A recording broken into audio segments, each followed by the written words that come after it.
Hello, everyone. Hello. Well, We are back. Light novel stuff. mm, I'm going to do a quick chat on updates and introductions, and then I'm going to head it over to Sonic. My nasal passages are destroying me, and I need a nap. So mm. if everybody's like, man, you sound sick, the funny thing is, I don't get sick. For some stupid reason, I don't get sick. I get this shit instead. Maybe Probably if I get allergies.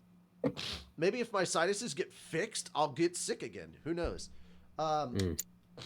but that being said, uh, yes, Overlord updates. The auditions are live, but they are not public.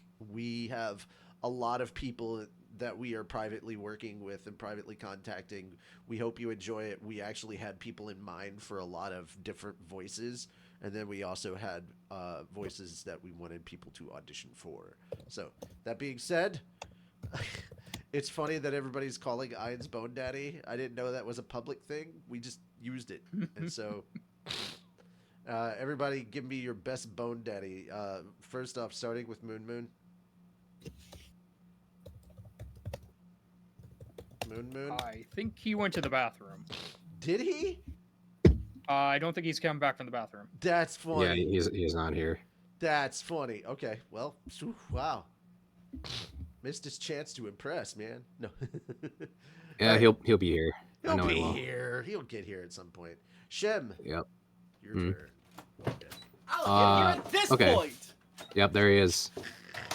Oh, Speaking yeah. it. What was it you said, Moon? I said I'll get here at this point. Oh, okay. Yeah. I literally heard y'all as I was getting closer to the door. You're But just like, hello, I'm Moonlight Sparks. No. Give us your best Bone Daddy, Moon Moon. Yes. Bone Daddy. Just from the context of it's Ainz Yes. from Overlord. Yeah. Okay. As if you were one of the sycophants that work at Nezarek. Yeah. Hello. I have no idea what line I would be reading. Just yes, Bone Daddy is good enough. I don't Yes, even know- Bone Daddy. There you go. Yeah, Ainz gives a command and you just respond, yes, Bone Daddy. That's it. Oh, That's the line. okay. Yeah. All right, Shem, your turn. Yes, Bone Daddy. I like that you actually switched it up from Soe and put like some enthusiasm in it, as opposed to Soe who's just like, yes, Bone Daddy. I have been listening to the audiobook for Slime Volume 3, and at this point, because it's Brina Palencia, the dub voice of Rimuru, that is reading it, to me, Yes. it's now my own personal headcanon that everyone in the show, the way that they speak is 100% how Rimuru hears them. That is how Rimuru hears them. So it is now canon that the audiobooks are literally just how Rimuru hears certain characters. So that is where I'm putting that.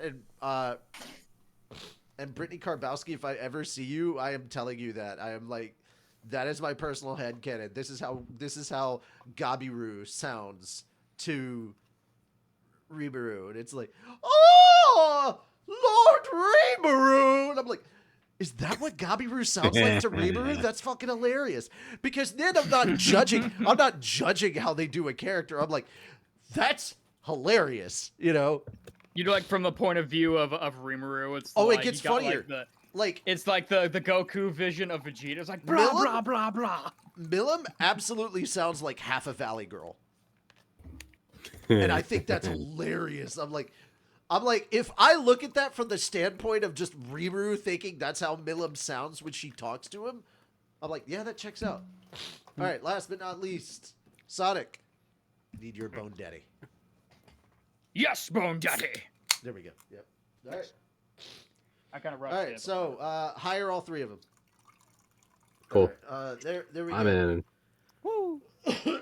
As you can see today, we are starting up Volume 9. You picture 9. Valley Girl. Yes, Bone Daddy. Here we go. Yes, Bone Daddy. Yes, Bone Like, Daddy. oh my God, Bone Daddy. Oh my God. So Bone I threw Daddy. Said it at Bone Daddy earlier. The Stop. host said it. I threw it at him. You know what he did with it? He turned it all to dust because he fucking. You know what's really funny is like we have such really funny lines that are in there. The only thing we're talking about is like the thing that everybody in the Overlord community knows is the Bone Daddy. I was like, oh yeah. Because I was thinking about like some of the lines that we put into the audition, and I'm just like, I love that we're making people say this. You know, Mhm. I love that we're having people say these things. It's funny. I would not use such words if I were you. Oh, I absolutely would. Yeah. Something just made me think of Princess Bride. Okay. Something dark side. Something. Something dark side. Just so we're clear, the moment you have me presented the line that came to me. Yeah. All right. That being said, though, holy cow. Holy We're gonna cats. holy cats, man. Yeah. I need to stop reading. I need to stop reading the T-Bait novel on Tapas because it's becoming an addicting thing. I'm literally reading like excerpts from Volume 12, and I'm just like, "What happens next? What happens next? No, fuck these people. What happens next?" It's like, I don't want to know what's going on here. Send me to the place I was just at. Stop trying to Return of the Jedi this bitch. I don't care that there's 3 things going on simultaneously and they all cohesively wrap up one story. I want this one thing. For shipping reasons. Yeah. Look, I just want to see someone get penetrated with a lightsaber. Okay, that's all I want. It doesn't take that long. Episode 1. Yeah. For real. Zorp. Qui-Gon Jinn became toast. Yeah, there you go. Okay, I knew that, but I was thinking like, wait, how quick does it take to someone to get penetrated with a lightsaber in that? First movie. Qui-Gon is now bygone. Well, I mean, like, Qui-Gon is if not- you want to like say minutes first count. movie, although technically the first movie would have been the 4th movie, which That's pretty cool. still takes some time. Okay, chronologically or order of release, Pretty yeah. sick. We don't count Acolyte. Okay, so here's what you do. What's Here's what Acolyte? you do, right? All right. Exactly. Here's now the order of watching, okay? Mm-hmm. You watch episode 1, episode 2, Clone Wars, all the way up to season, what is it, 5 or season 6? I think season 6. Then you stop and go to 4 and 5, and then you check out 3 and season 7. Then you watch 6. That's the new order. Because this still gives you, like, at the point in time that you've watched that, Anakin is still a hero. So when you meet Darth Vader and this whole thing happens, and then you find out that Vader is Anakin, that's heartbreaking. Oh, yeah. They're like, what? How? Why? Go back to 3. Because you don't want to And take the that's- surprise from somebody, you know? And that's why you also got to specifically stop at a certain point in the show, because they do throw out a lot of hints and very heavy-handed of like, yes, this is shit that does happen. Oh, so it will spoil them. I mean, I think when you can also just think go about through. 2, you I have think to factor in honestly, the you Tales of just go through series as 3 well. because I think season 4 isn't that when they introduced the Mortis gods? It's 4 or 5. 4, Yeah. I think. Stop before the Mortis gods. Stop before the Mortis gods. That's the biggest thing. Did you introduce them to Luke Technically, Skywalker? you could Oh, just no, it's kind of 3. go around the Mortis gods, but You could, but that's not okay. That's not okay. honestly, Never it's skip. better. Never Yeah, skip it's Sam better to Witwer. go through the 4 than 5, then pick up with Clone Wars, and watch it all the way through to episode Sam 3. Witwer not only voices Maul, but he voiced the Sun, so the very embodiment of the dark side. Yeah. And God, he does such a good job. And we're going to be Now- exploring the Mortis gods when Ahsoka season 2 hits. Kenobi. Yeah. Yeah, that makes sense. All 'Cause, Ahsoka All right, is the guys. embodiment So of the we're gonna light go one. ahead. We're gonna go ahead and read. We're gonna go ahead and read some stuff. Read. We are starting up. We're starting up Volume 9 today. Look forward to that. Sonic is your reader for the evening, so buckle up. We're gonna have some Volume 9 Sonic reading. It's gonna be a fun time. My tea.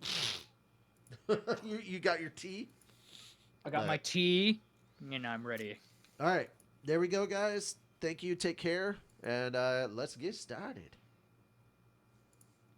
Get started. Get started. Great asset. Great assets. Okay.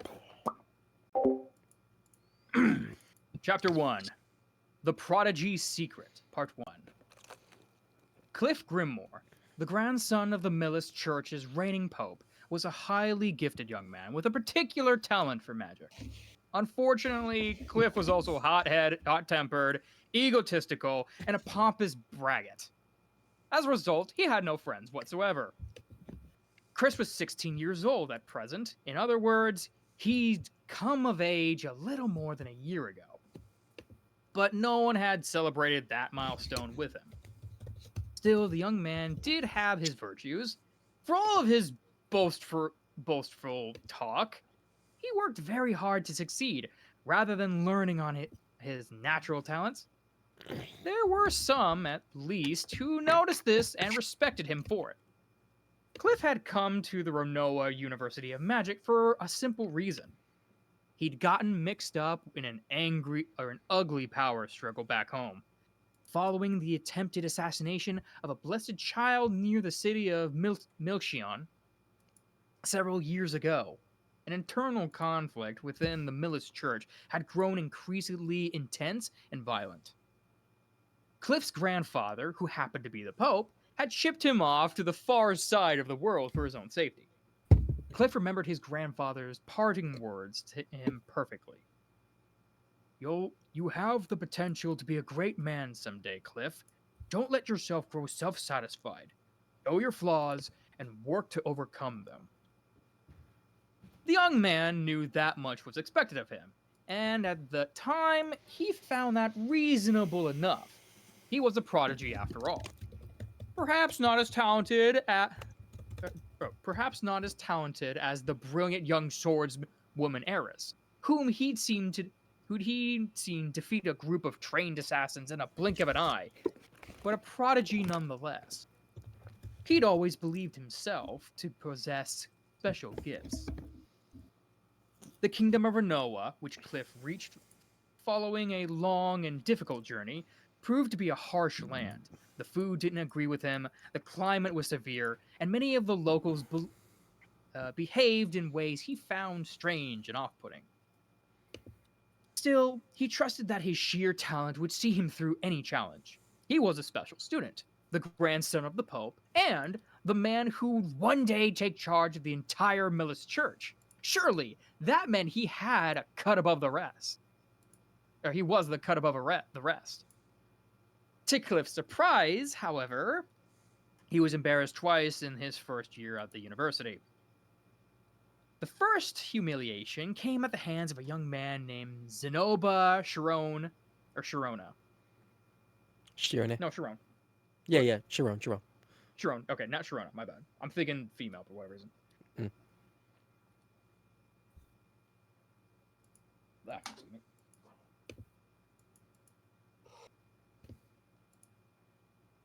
God, now I can't remember the first. I'm freaking out. The first bit. Zabona. There we go. Zenoba. I don't know why. I couldn't remember. I said it too, and it was the weird part. Why can I not remember his name?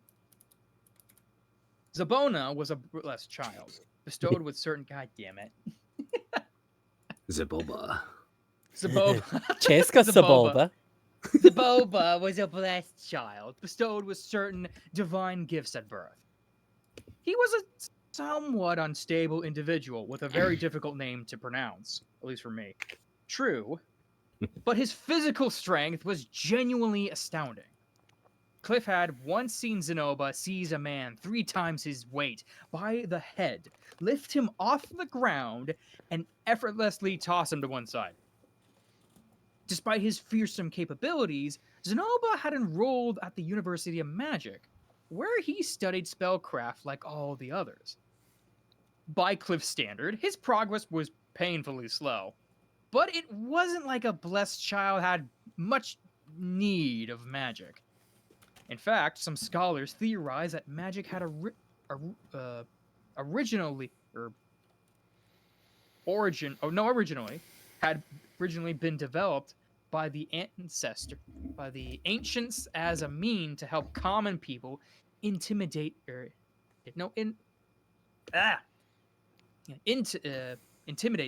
divine powers. And, of course, a blessed child was a human manifestation of those very powers. There were there was hardly any reason for one of God's elected to trifle with casting spells. Eventually, Cliff had approached Zenoba and pressed him for an explanation. Why are you even bothering to learn magic, Zenoba? That's simple enough, the young man had responded. I'm pursuing a goal that means everything to me. Reaching into a box he carried with him, Zenoba retrieved a single figurine, which he then proceeded to speak about at great length. The majority of his monologue meant nothing to Cliff, but it was clear that Zenoba had nothing but praise for the quality of the little figure's design and manufacture. I wish to apprentice myself to the man who made this figurine and spread such wondrous figurines across the world.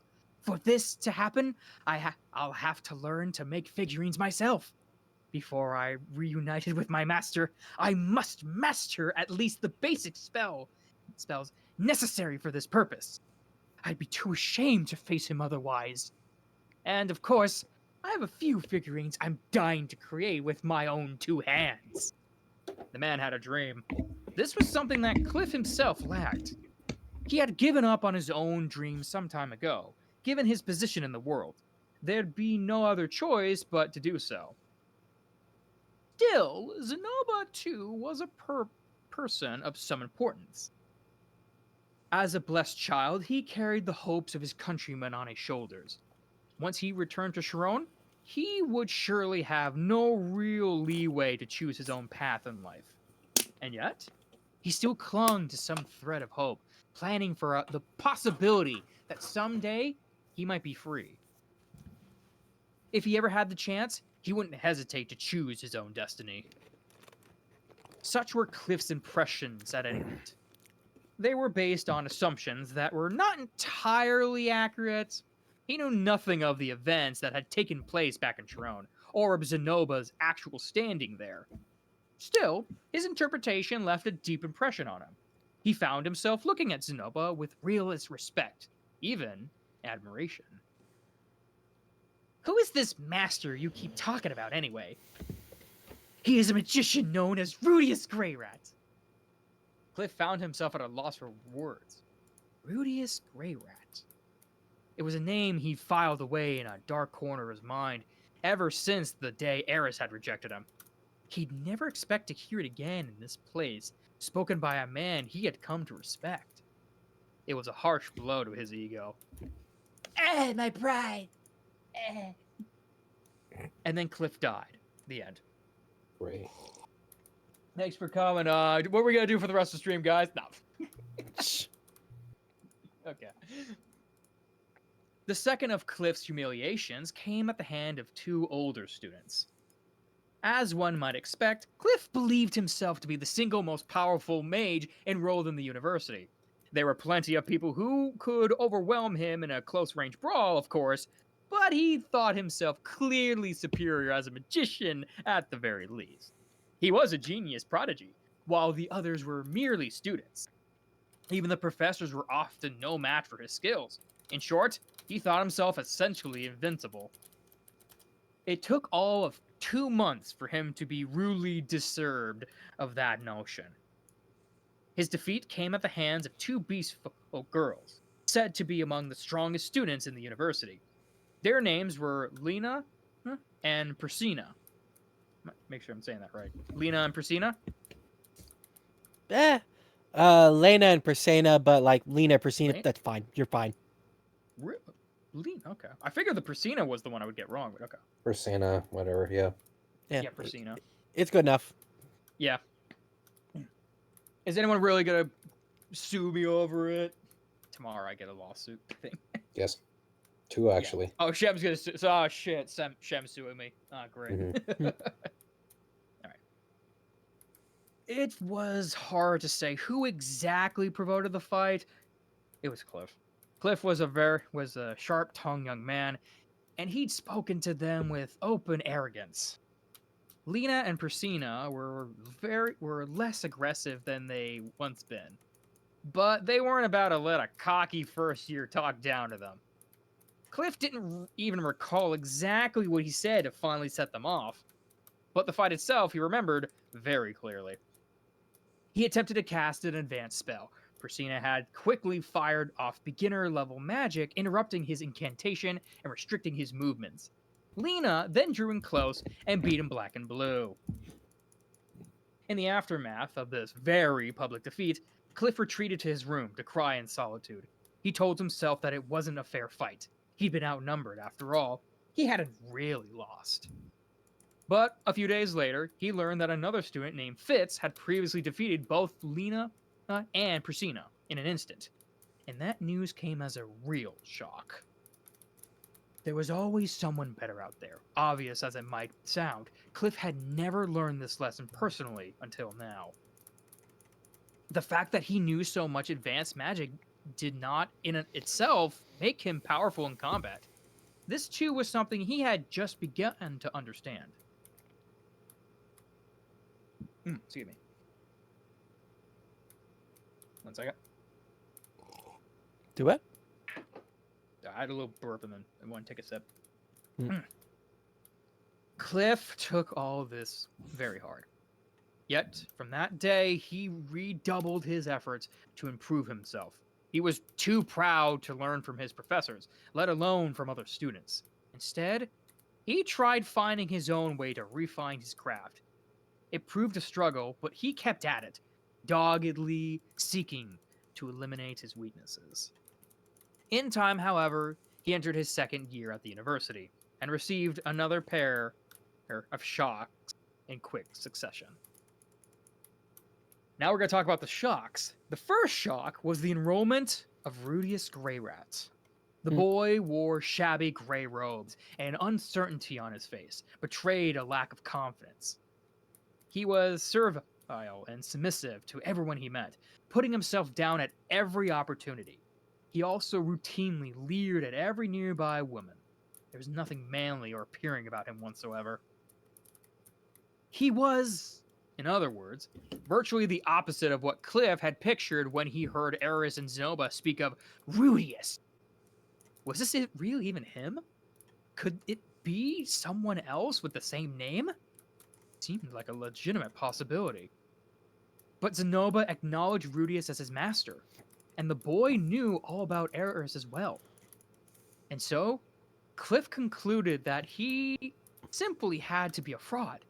Somehow, he had deceived both Zenoba and Eris with a pack of lies and a few devious tricks. The evidence seemed to support this theory. When challenged by Lena and Persina, the boy instantly bent and scraped to avoid a conflict. If he was a truly powerful magician, he surely wouldn't have hesitated to put them in their place. In conclusion, Cliff reasoned that Rudius would be exposed as the fraud he was soon enough. Lena and Persina were fearsome fighters, and Zenoba was a diligent young man with divine powers at his disposal. Bluffing and trickery would only get you so far in an environment like this one. There were rumors flying around that Rudius had defeated Fitz, but this was presumably either a misunderstanding of some sort or a lie Rudius himself was spreading. If he had won somehow, he must have resorted to some underhanded trick. Cliff felt quite confident in this. However, Rudius soon demonstrated that his skills were real. He could cast magic freely without the need of incantations. In no time at all, he made Lena and Persina his loyal subordinates, and somehow won even more admiration from Zenoba. Even Fitz seemed to recognize his skills. Soon, they were seen studying together at the library every other day. And despite Rudius's obvious abilities, Cliff had even seen him attending classes, lectures on elementary, divine, and barrier spells. He had no need to learn such basic magic, surely, but he seemed to have an innate hunger for knowledge of all kinds. Rudius Greyrat was just as devoted as Cliff was, and considerably more talented. More importantly, his actual achievements were far more impressive. This would normally be very painful for Cliff to admit, but for some reason, he found himself readily able to accept the facts. Perhaps it was because he had already met Zenoba and lost to Lena and Persina. He could admit, to himself at least, that this Rudius was destined for greater things than he was. This didn't mean he liked the boy, of course. That was a very different matter. The next and final shock was of a somewhat different nature. It struck Cliff without warning one evening. As he was walking back to his dorm and happened to look upward, he found himself gazing at a goddess. She was leaning on a windowsill with a listless expression, letting her luxurious golden hair flutter in the breeze. The setting sun cast a red glow on her shapely face. Cliff was instantly smitten. He'd fallen in love at first sight. He had always been drawn to beauty of all sorts. Back in his more childish days, when he'd dream of living as an adventurer, he'd also picture himself marrying a gorgeous woman. In fact, a pretty young healer who sometimes paid a visit to the orphanage where she grew up had been a big part of the reason Cliff developed such a strong interest in adventuring. All of a sudden, the woman in the window glanced down at Cliff. With a small smile, she waved her hand. It was all so picturesque, so perfect, Cliff was deeply, deeply moved. I was born to meet this woman, he thought, and she was born to meet me. In that instant, his first love Eris was demoted in his mind to the status of an acquaintance.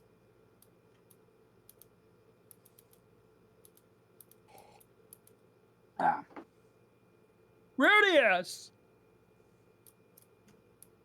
The time had come for my monthly appearance at homeroom. I was sitting at my desk, closely surrounded by Zenoba, Julie, Lena, and Persina. It felt kind of nice to be at the center of my own little group for once. As usual, Lena was leaning back in her chair with her feet on the desk, flaunting her shapely thighs without a hint of shame. Another nice perk of my new position was getting to see up those close and personals on a regular basis. God damn it, Rudy. We gotta get one in at very least every time. I don't know when I'm gonna get it later on, but so.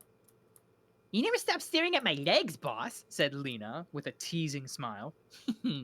I guess you're just another tomcat at heart, huh? Can't blame you, though. I'm criminally sexy. Go on, take a little peek inside.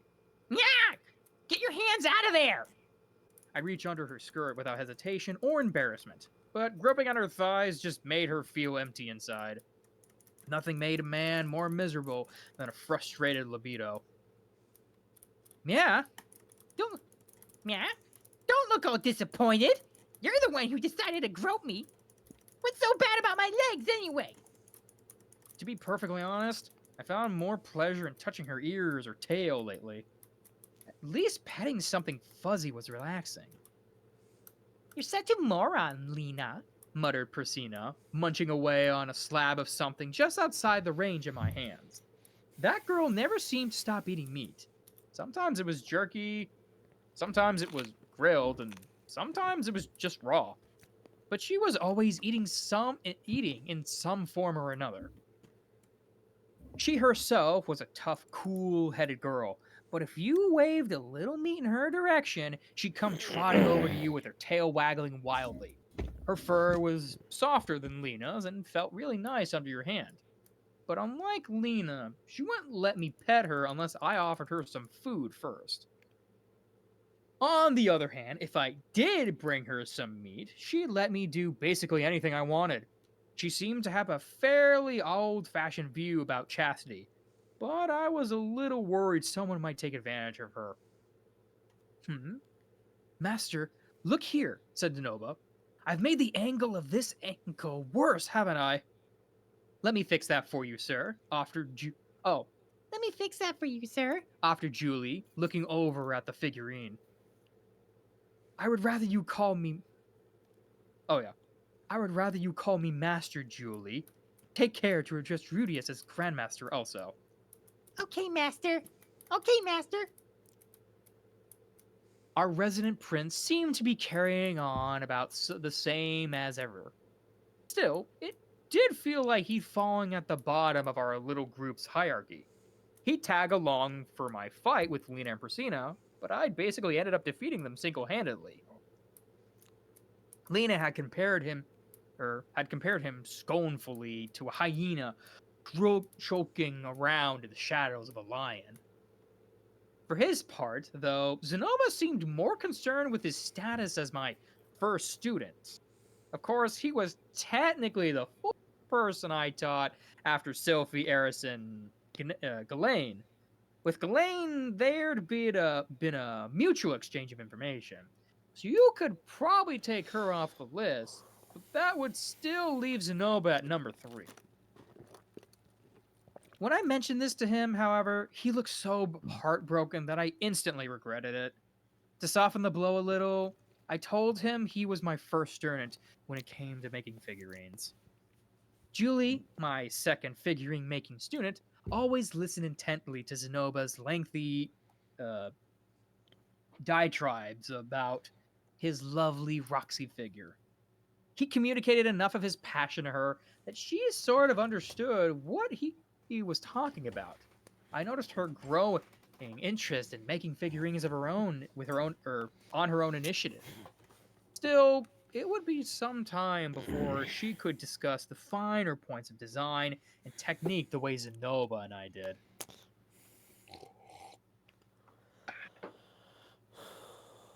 Just as importantly, though, she'd start to take her first clumsy steps as a silent spellcaster.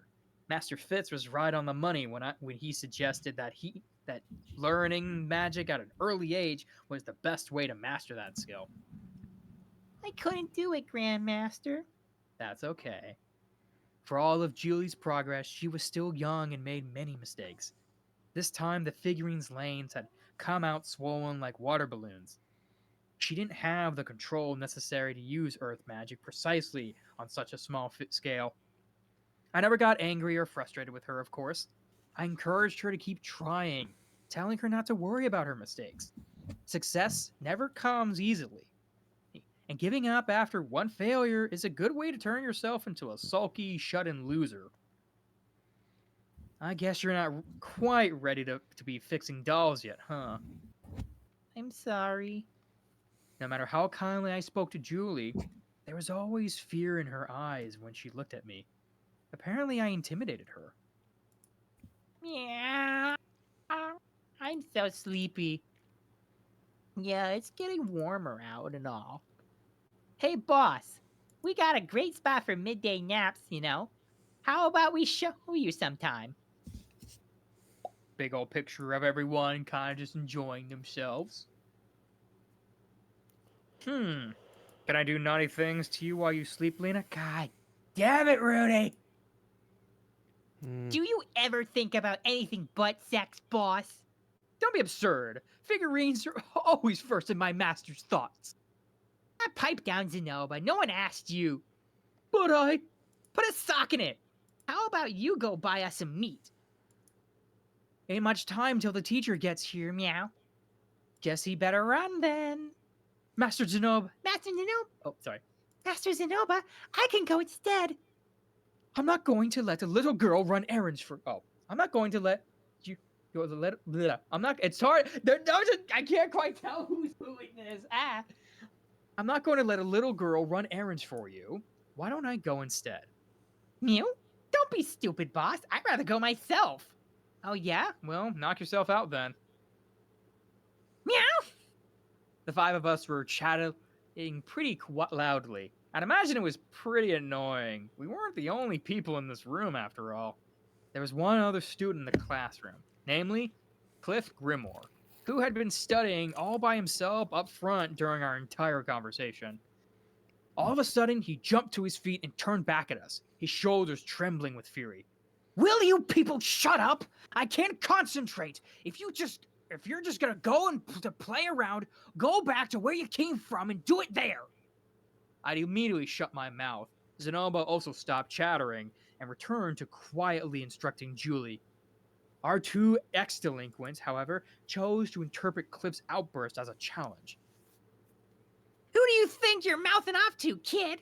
From now on, your money is my meat.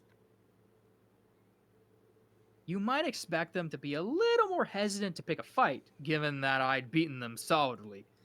But I heard they went around with Cliff soon after he enrolled and had beaten him easily. After that, he devoted himself wholeheartedly to his studies. I had to admit, a guy who used to use his setbacks to motivate himself, it wouldn't be right to harass such a diligent student. Don't worry about that, Cliff, I said, interrupting. Didn't mean to disturb you from your studies. We'll keep it down from now on. Come on, you two. Down. Down. If Meow said so, boss. Lena and Priscilla floundered back into their seats, looking rather sully. Cliff snorted. Well, that's all I wanted. Honestly, you people are ridiculous. I can't believe you roped Zenoba into your nonsense. Lena and Priscilla clicked their tongues, clearly irritated. Still, I didn't see any reason to mess with someone who was working hard to get ahead in life. I didn't think of myself as a slacker either, but Cliff and I were clearly heading down very different roads. We'd never be anything more than acquaintances. Or so I thought at the time, at least. Dots. I'll be right back. I'm gonna go pee real quick. Okay. Hold on. Let me get to work and actually see chat so I can start talking with you guys. Because if he's not here, then, kind of can't move forward. There we go.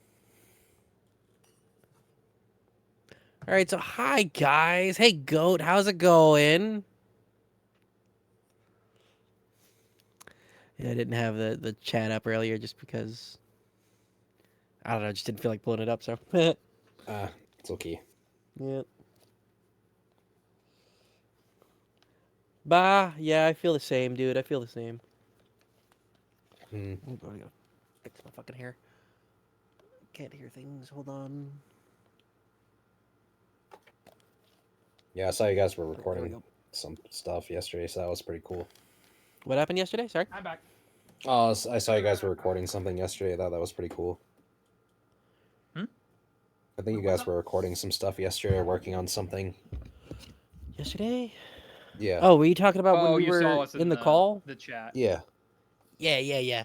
We were Yeah. we were talking about different things we're working on. I don't know. You probably don't know. There's nothing that we can really talk about technically just yet.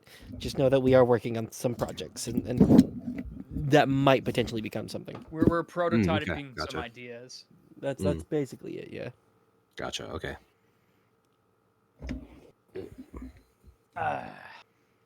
We've got some dots to line here. Richie, would you take that away?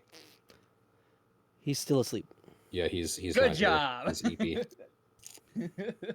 That's the point. I know. Alrighty. Back to reading. Mhm. A week later, I was researching teleportation with Master Fitz at one of our regular library sessions. Recently, I'd begun to understand that teleportation bore certain similarities to summoning magic. The magic circles used were very much alike, and the color of the magical energy they released when activated were almost identical. Excuse me. They were totally different in one respect, though. It was totally impossible to summon a human being. There was simply no known way to do it. Even with the most advanced and complex of techniques, you can call forth fiends, spirits, and even plants, yes, but not a person. I pondered, though, I poured through countless records, myths, and ancient histories without finding a single reference to anyone summoning a person. There were many races in this world, including the various tribes of demon kind, but this rule seemed to apply to all of them equally. That didn't have any direct relevance to what we wanted to know. of course.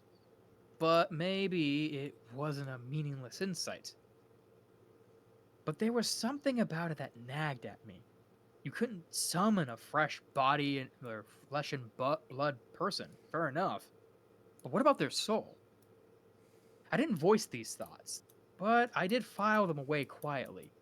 If I had ever met a real expert in this field, I'd have to ask them about the possibilities of summoning the spirit of a dead man from another world. Master Fitz, can you try to find out if there are any professors who know a lot about summoning for me? Huh? Well, sure. But they don't really teach that here, you know? Except for or enchantments, I guess. I'm not sure we'll find anyone who knows what kind of stuff we're researching. Come to think of it, I noticed a distinct lack of summoning classes on the list of courses offered here.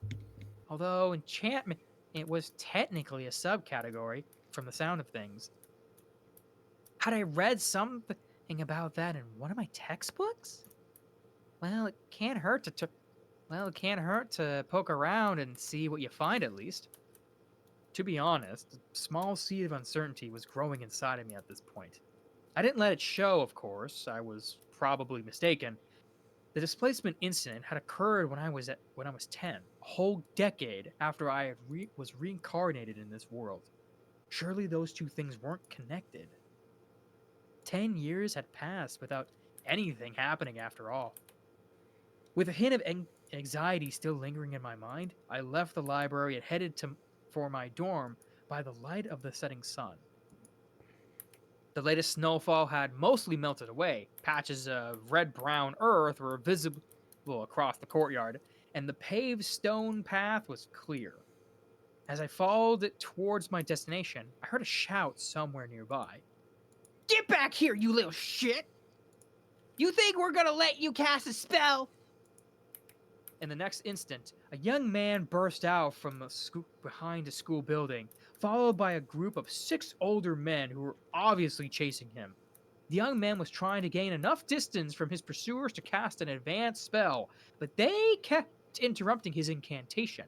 He switched to beginner level magic, trying to slow them down, but it wasn't enough. The group of 6 closed in and knocked him to the ground, then kicked at him viciously as he curled up into a ball. I stumbled across a blatant case of schoolyard bullying. From the look of things, it was painful just to watch. I couldn't stop myself from intervening. Hey, come on, give it a rest, guys! I called out as I trotted over. No need to pick on that poor turtle. The 6 bullies turned and glared fiercely in my direction. They were all a little taller than I was, so I guess they were trying to intimidate me. Who the hell are you supposed to be?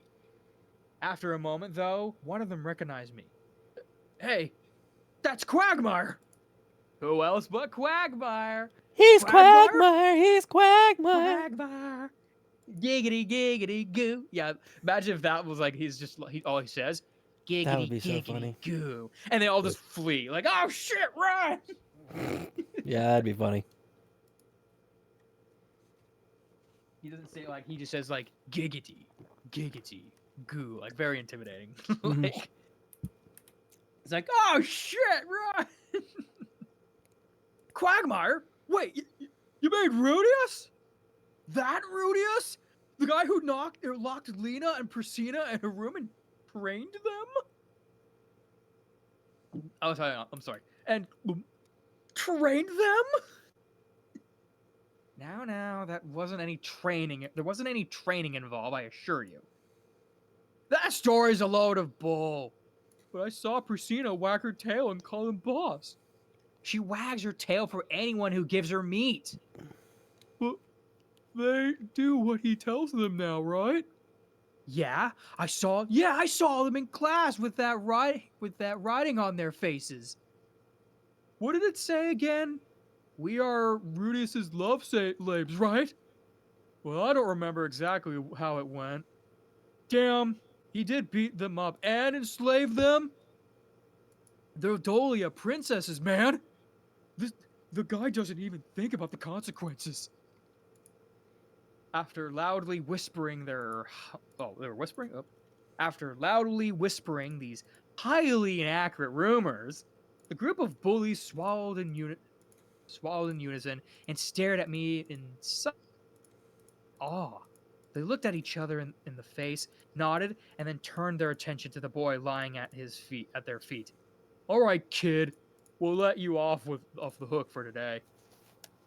I quickly pounced on the comment. For today? Are we going to have a repeat on our hands tomorrow then? You planning on to gain up on him again? The six bullies grim set in irritation. But like 6 times. Look, Mr. Grey Rat, this doesn't really have anything to do with you, does it?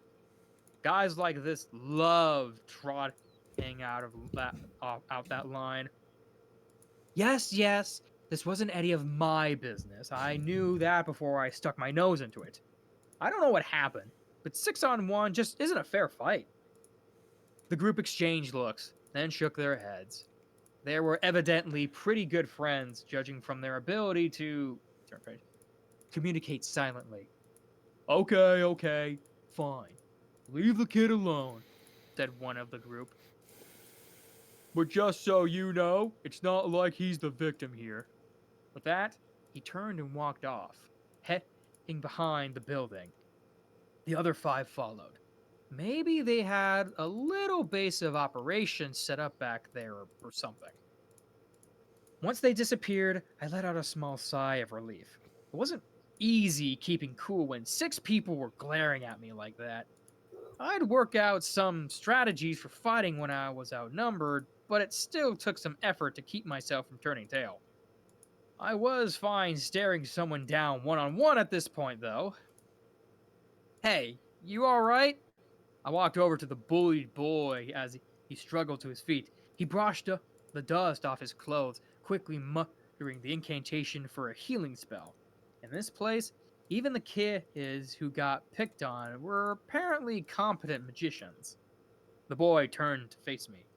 It was Cliff.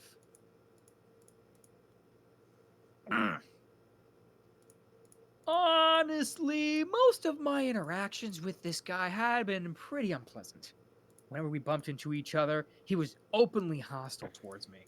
He was probably going to say something like, I didn't ask for your help, and then stalk off angrily. I didn't ask. Halfway through the sentence, Cliff paused and frowned in thought. After a moment, he let out a small sigh. Sorry. I appreciate your help, Rudius. Oh, you're welcome. The young mage bowed to me just a little, then walked briskly off. I stood there and watched him go, feeling a little startled. It was true that I had come to his rescue, but that sudden change in attitude seemed very weird. It almost made me think he was plotting something. Still, it was probably best to take things at face value for the moment. Cliff had been hostile to me for some time, but I never snapped back at him. Maybe he'd finally figure out that I wasn't his enemy. Honestly, I didn't understand why he decided to hate me in the first place. But, well, whatever. I shrugged and walked off towards my dorm. The next day, Cliff asked me to speak with him behind our school building. He was angry. I didn't have the first idea why, but it was written all over his face. It seemed like this one might come to violence, so I activated my Eye of Foresight beforehand and was carefully monitoring my surroundings. I had also had a good bit of mana gathered in my right hand, waiting to be used. Honestly though, turtles these days talk about ingratitude. Talk about ingratitude. Oh, I see. Talk about ingratitude. Okay, we should be fine here. After checking that there was no one else in the area, Cliff turned to face me. His face was flushed, an interesting shade of red. I quickly realized that I misinterpreted the situation. He hadn't called me here to fight me. If anything, it looked more like a classic love confession scene.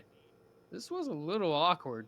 True, I hadn't been able to perform with the ladies lately, but that didn't mean I was ready to start studying Male Anatomy 101. It's tough being so sexy. So here's the thing, Rudius. Yes, I already knew how to reply, of course. It was important to give him a clear, definitive answer. We were going to start off as friends and also end that way. Well, I'd fallen in love with someone. Cliff continued, scratching his cheek and bashfully studying the ground. No kidding? Man, was I really going to have to shoot this poor kid or poor guy down? The thought made my stomach hurt. I couldn't help thinking about how I might have reacted if he was a girl. But my sword had its preferences, and they weren't about to change. To my surprise, however, Cliff looked up and pointed off to the side. That's her, right there. He was indicating a building a little off in the distance. There was someone inside, looking out an open window. Her long blonde hair fluttered in the breeze as she gazed at the setting sun with a page turning, please, melancholy expression on her face. I saw you two talking this afternoon. You know her, right? Would you be willing to introduce us? Sure. The person standing at that window was a woman I knew all too well. She was a notorious troublemaker, the subject of countless rumors, and a ferocious predator who chewed through her fellow students with all the vigor of a succubus. In other words, it was Alina Lease, Dragon Road. Uh-oh, hijink shenanigans, love shenanigans ensue. Hell, Rudius, get through this. Stay tuned for the next chapter next time, next week. Cut to credit. We're gonna You gotta add read it right now. the big laugh track and applause. Absolutely. And then they stand up and start clapping, cheering. Yeah! Oh, we all take a bow and whatever, and then two people. Actually, the fact that it cut off for you made it like 10 times funnier. Oh yeah. no, it did Like, it? yeah. Mm-hmm. It's like, yep, that tracks. Dang it. Damn it. I might have to change that. No, it was my, funny. my It made it settings. funnier. Comedic genius. Oh, did it? Oh. Yeah, it did. It's That was perfect. good. It's more like the standard noise suppression thing, not even the crisp one. Okay, so what happened? Oh, we got The the first Seinfeld chapter. theme played, everyone applauded, and then someone went, yeah, and they got cut off. How did the Seinfeld? What the fuck? Okay. What the fuck? It You'd was have to part of be the there, bit. We ended man. the chapter. Okay. God damn. Hmm. All I hear is, well, that's it for us, folks. And I'm like, it's only been an hour. What the fuck? Nah, just kidding. We gotta know the chapter. Okay. We Mhm. got It's just like, part two. to get through. you say stuff like that, and I'm like, oh God, what happened to the stream? What did the stream do? I I am wide the hell awake now from sheer panic. Good morning. Oh fuck. Hey, no, you got like no. a good hour's sleep. No, I didn't. I didn't get any Oh, sleep. no? Yeah. I mean, I was laying there and my sinuses weren't doing too bad. And through my headphones, I could still hear you guys. And my headphones are not near me. They're all the way on the other side of the room. So Mm. good job on projecting. But, Well, yeah. I mean, you probably just have it like maxed out, right? Like on the so you No. treat more like pseudo speakers. No? Uh-uh. My headphones are at 70%. I don't keep them at 100. Well, I mean, you obviously don't normally keep them at 100. Oh, no. I never do. No. Okay. Good stuff. Just please continue. I don't want to stop you.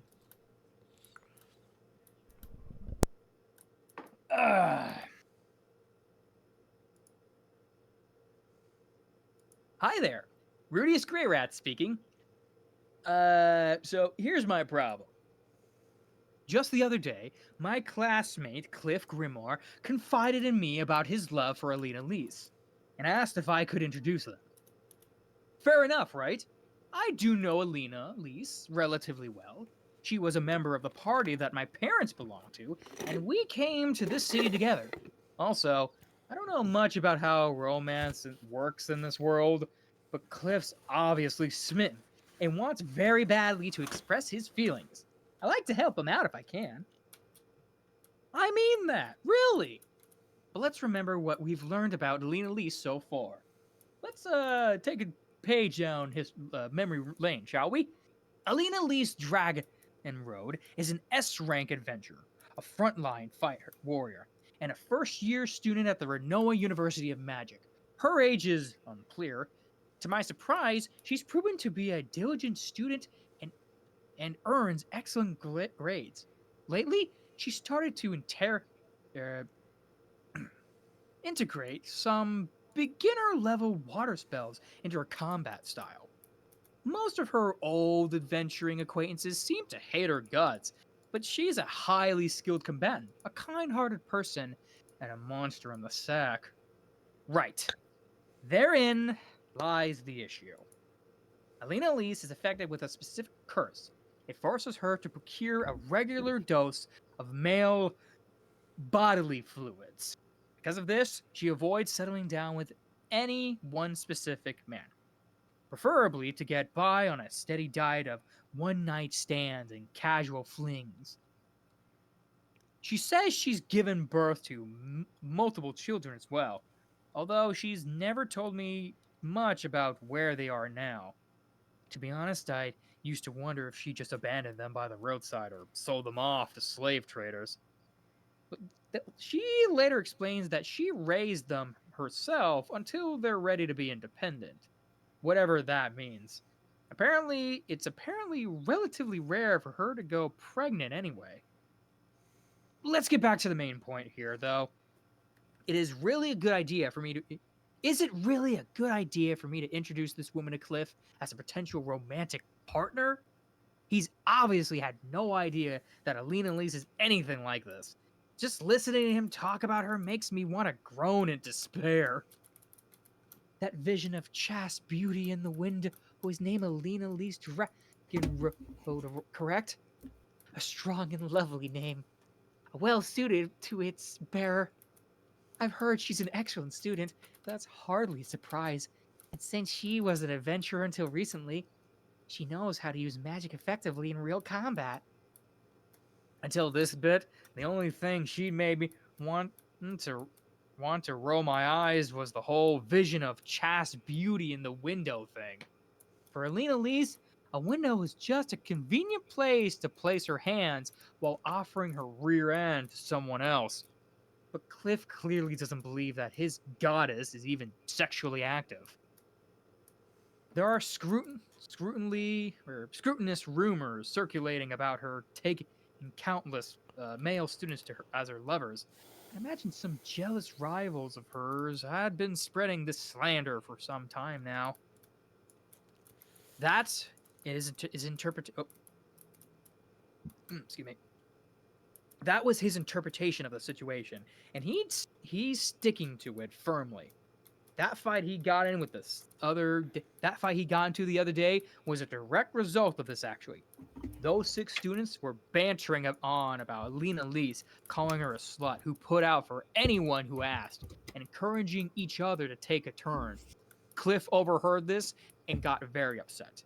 He chastised the older men for speaking ill of someone they didn't know based on nothing but rumors. Of course, those men probably had it on pretty good authority that Lena Lee slept around, but Cliff had no way of knowing that.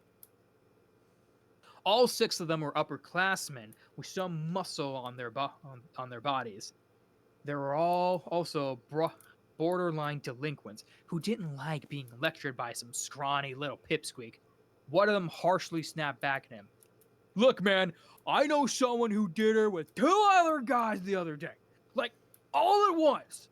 How about you just accept reality, huh? Maybe she'll take your virginity if you ask her real nicely. Outraged by this vulgar searing comment, Cliff charged forward in a blind rage, swinging his fist at the group of larger men. He considered himself a decent fighter, but this was a 6-on-1 fight against a person who were people well outside his weight class. He might have stood a chance in a magic duel, but in a close range scrap, fortunately for him, this was when I happened to appear. It was a nice little story in a sense, really makes you appreciate the importance of doing your research up front and with an open mind. Still, what am I supposed to do now? It's not like I owe Cliff a warning, really. I could just introduce him to Alina Lise and let her shatter his delusions. It really isn't my problem. But is it really right for me to just shrug my shoulders and walk away? Alina Lise might actually thank me. She tends to be very appreciative whenever I introduce her to a man. Lately, she's been particularly hooked on hunting down virgins, too. The awkward, uncertain freshmen are apparently kind of charming, and the ones who with lots of false bravado are Just adorable. no, sorry. She also loves watching how they learn new things and grow over time.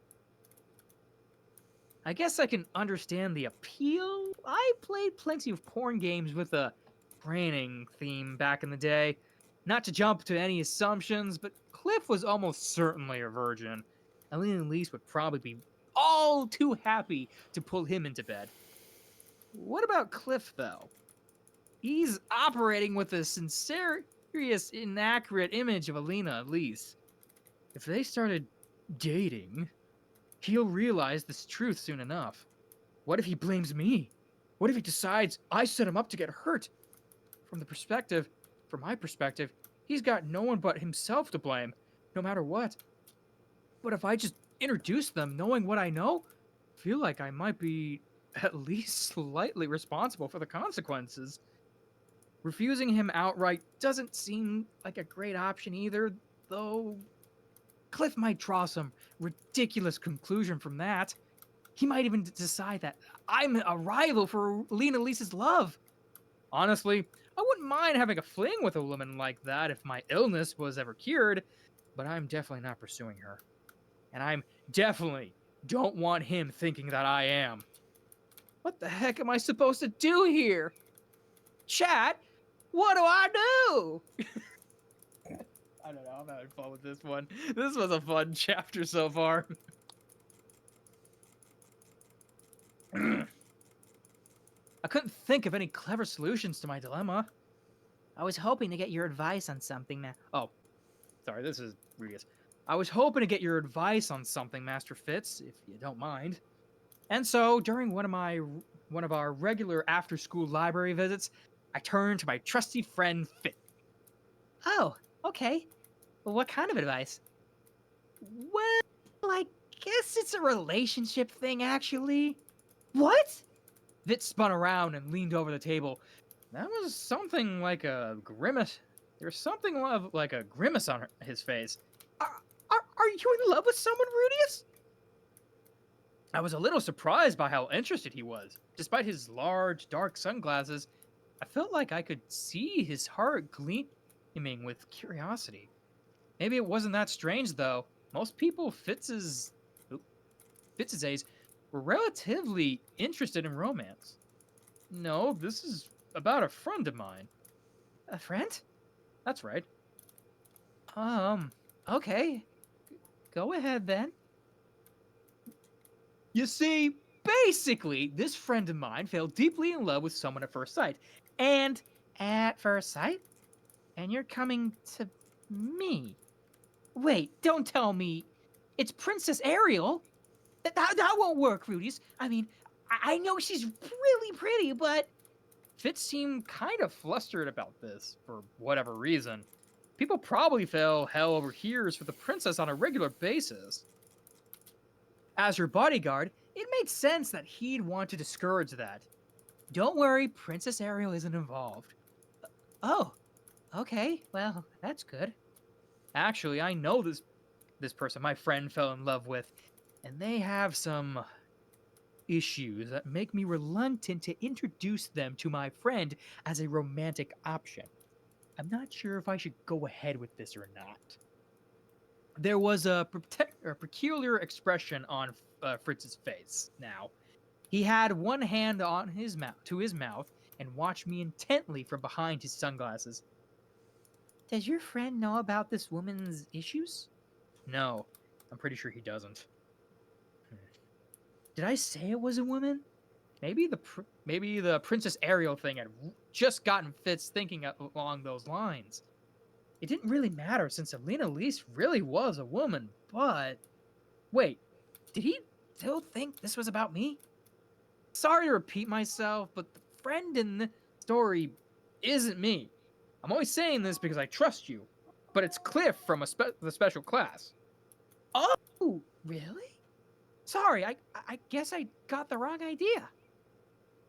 Looking a little embarrassed, Fitz scratched lightly at the back of his ears. You couldn't really blame him asking about advice for your friend when you're too bashful to admit the truth is kind of a cliche, after all. Anyway, how do you think I should approach this?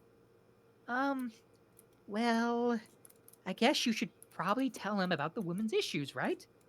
Unless there's some reason you can't. Fitz sounded oddly uncertain about this advice. Then again, he was a virgin himself, wasn't he? Maybe he didn't have much experience in this particular field. I wouldn't hesitate to do that, but Cliff tends to get these ideas fixed in his head, you know? I really don't think he'd believe me. He might even decide that I'm lying to him because I'm in love with this woman myself. Oh, yeah, I guess that might happen. Right?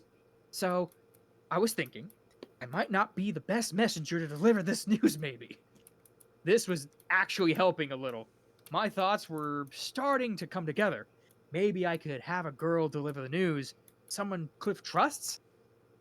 It would probably be better if Alina Lees tells him herself, honestly. So you don't actually love this woman, Rudius? Nah. She's a friend, but I can't imagine ever dating her. Of course, Alina Lees was apparently amazing in bed, so I wouldn't turn down a night of fun with her, but starting a serious relationship with her wasn't too appealing. For one thing, I had the feeling she'd cheat on me within a day or two. I see. But that might just be you, Rudius. Cliff might end up loving her, warts and all. That seemed a bit unlikely. A guy who fantasized about marrying a pure, innocent angel didn't strike me as a good match for Alina Lees, of all people. Was introducing them even a good idea? I couldn't seem to make up my mind. After a few moments of silence, Fitz spoke up again, his voice a low murmur. I'm in love with someone too. So I can understand how he feels. From what I hear, most people can't even imagine dating the person I'm interested in either. But I still love him. Fitz was in love with someone? Who could that be? Princess Ariel seemed the most obvious possibility, especially given the way he reacted when I brought this topic up. And I guess most people would have a hard time imagining themselves dating a member of the Azuran royal family. That it really mattered who it was. It's kind of tough to just sit there watching them when you can't tell them how you feel. Fitz's face had gone red at some point. His blush reached all the way to the tips of his ears. So, I think you ought to introduce them. Give him the chance to get it off his chest, at least. That might lead to all sorts of troubles down the road, though. Well, what else can you do? Once you get them in a room together, the rest's up to them. Ooh, that was true enough. After I set up the initial meeting, it was up to them what happened next. In other words, I could wash my hands of the whole thing. If I could make that very clear beforehand, so much the better. Okay then, I'll try working out along those lines. Thanks for the advice, Master Fitz. You're welcome. I'm always happy to help. Fitz still seemed a little uncertain about all of this, but I made up my mind. As I left the library, I noticed Fitz slump face first onto the table out of the corner of my eye. It was probably a little embarrassing to be giving out advice like some wise old sage at his age, all things considered. But despite his lack of worldly experience, he always seemed to have something insightful to say. I was genuinely grateful to him. Okay, Richie, I need you to do the dot line real quick. Good job! All right. The very next day, I called Cliff out for a private conversation. He came to meet me behind the school building right on time, expectation shining in his eyes. I'm willing to introduce you to her, I said, but there is something I wanted to make very clear beforehand. What's that? First of all, as an adventurer, I was in a party with Alina Elise for some time. I think I know more about her than most people here do. Cliff's eyes twitched a little at this fact, which I hadn't mentioned previously. I continued. I've decided not to tell you what I think of her. That's not because I'm trying to deceive you or anything. I just think you should meet her in person, talk to her, and decide that for yourself. What do you mean? Basically, I don't want this to become an issue down the road. Don't come complaining to me later acting like I misled you or tried to trick you, okay?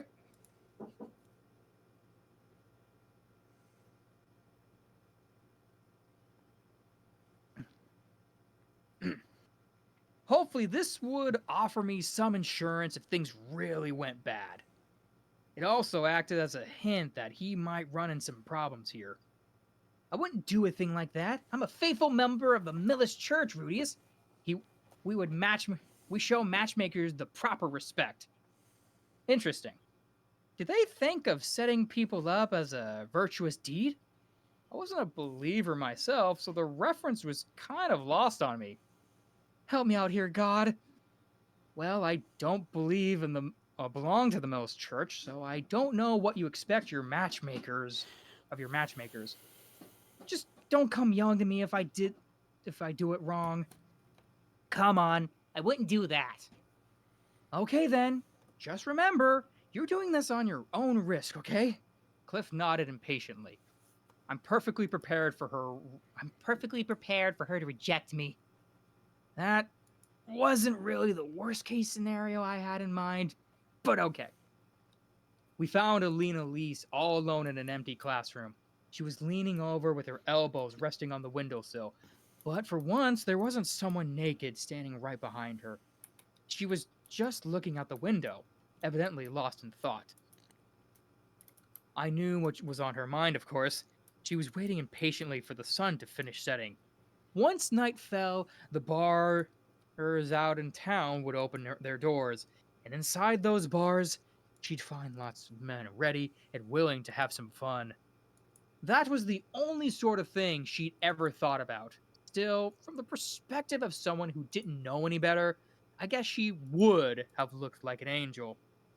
Oh, hello there, Rudius. Did you actually come to see me for once? Alina Lise glanced over at me with the expression of mild surprise. To be sure, I hadn't spoken to her very often since we enrolled at the university. Every once in a while, she'd come to find me at lunchtime to see how I was doing, but that was about it. And who's this young man with you? Cliff appeared from behind me, pressed one fist against his stomach, and brought his feet neatly together. Presumably, this was some formal greeting from Milchion. Alina Lise, this is Cliff Grimmar. He's a special student on his second year here. Indeed, my name is Cliff, madame. And said Cliff with a bow. It's a great pleasure to meet you. Goodness, what a polite young gentleman. I'm Alina Lise Dragon Road. If you don't mind my asking, is there something I can do for you? He wanted me to introduce you to him, actually. I butted in. That's why we're here. This is true, said Cliff, nodding firmly. Miss Alina Lise, I've seen your face on several occasions, and your beauty always leaves me captivated. I would very much appreciate the chance to become better acquainted with you. Silence settled over the room. Alina Lise looked somewhat taken aback. After a long moment, she slowly straightened up, took me by the arm, and pulled me over to one side of the classroom. All right, Rudius, she whispered in my ears. How much do you want? Sorry, I just like how direct I'm making her now. It took a few seconds for me to process what she meant by this. Did you think I was gonna charge her for bringing her a new boy toy? Ugh. I felt gross. Now I just felt gross. I don't want any money. What is this then? What do you want? Nothing. He just fell in love with you. That's all. Oh, please, Rudius. You know what I'm like. Why would you bring a naive little chore boy like that to meet me? You ought to be ashamed of yourself. Huh? I didn't even know you were familiar with the concept of shame. You learn something new every day. I didn't lie to him or anything, Alina Lise. I'm just introducing you because he asked me to. Seriously? It really is that simple. I'll swear it on Master Roxy's name if you want. Alina Lise paused to think over a few seconds, then frowned. Okay then. Well, if that's true, Rudius, this is a problem. I don't want to deal with anyone who's serious about me. I'll admit, I was a little surprised. I expect her to smile and say she had a room at the inn for exactly this sort of situation. You know about my curse, don't you? I can't have an exclusive relationship with anyone. It just wouldn't work. It wasn't that she preferred casual sex and frequently brothels, I can word. She didn't really have the option of pursuing a dedicated romance, given the nature of her curse. That was why she never let things get too serious with anyone.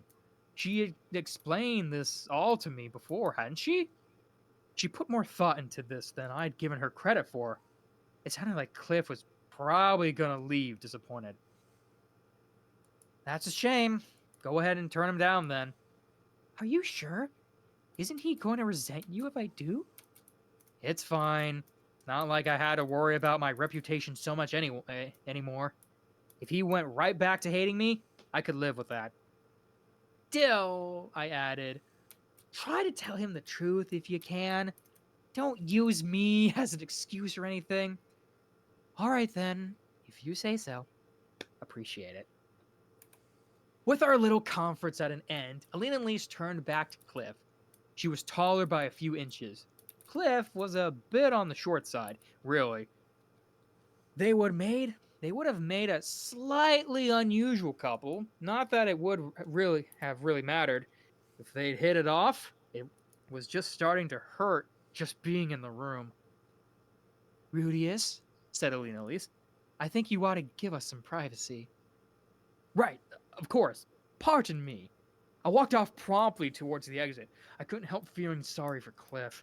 But this was probably the best outcome he could have hoped for.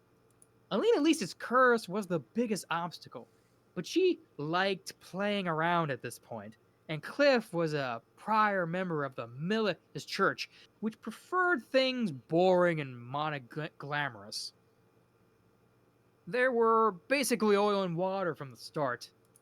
Thank you, Rudius, Cliff called as I left the room. The gratitude in his voice made my chest ache. More dots. Let's skip a whole other week. A week later, I showed up at my monthly homeroom to find a certain couple engaging in a brazen public display of affection. A tall woman sat on her boyfriend's lap, gazing lovingly into his eyes. Combined magic isn't too hard once you memorize all the fundamental physical phenomenon. Even if you can't use 2 schools of magic yet, you can imitate the effects of one by taking advantage of natural forces. How clever! You really do know everything, Cliff. Well, I wouldn't say that. I knew both of the people involved. There were Cliff and Alina Lise. I slowly walked over and simply stared at them, head tilted. Oh, Rudius, thank you for the other... Oh, hey, Rudius. Thank you for the other day. Cliff tried to stand up in a greeting, but thanks to the woman on top of him, was forced to settle for bowing his head in gratitude. You're welcome, Cliff, Alina Lise. Would you mind explaining the situation? Alina Lee smiled gently at me from her new seat. Well, the two of us are dating now. Okay, but why though? This definitely wasn't how this was supposed to go. That's not. What are you decided to beforehand? Is it? We're gonna redo. This is funny. I'm sorry. I'm giggling through this one. Okay. That's not what you decided beforehand, is it? What do you want from me, Rudius? His proposal was so bold and passionate. He thawed my heart instantly. What? Wait, his proposal? Did we skip a few dozen steps at some point, or is it just me? Did we miss a couple pages? Did I miss a chapter or something? What's happening here? Come on, Alina. You're embarrassing me. I quote, I'll lift your curse, no matter what. So please, please marry me. Hey, cut it out! Oh, you should have seen him in the inn that night, too. So innocent, so eager. Oh no, I'm getting horny just remembering it. Come on, seriously, we're in public, Alina Lise. Cliff's face was bright red. From all his protestations, he didn't seem to be particularly upset. Well, congrats on losing your virginity, I guess. That was all mildly obnoxious, but it didn't bother me that much. Maybe because I had at least some experience myself now. Or maybe because I knew about Alina Lisa's habits. Still, it was clear that she told him about the curse. It was a pretty solid reason to not start an exclusive relationship with anyone, and it was definitely real. But why the heck would Cliff have reacted by asking her for her hand in marriage?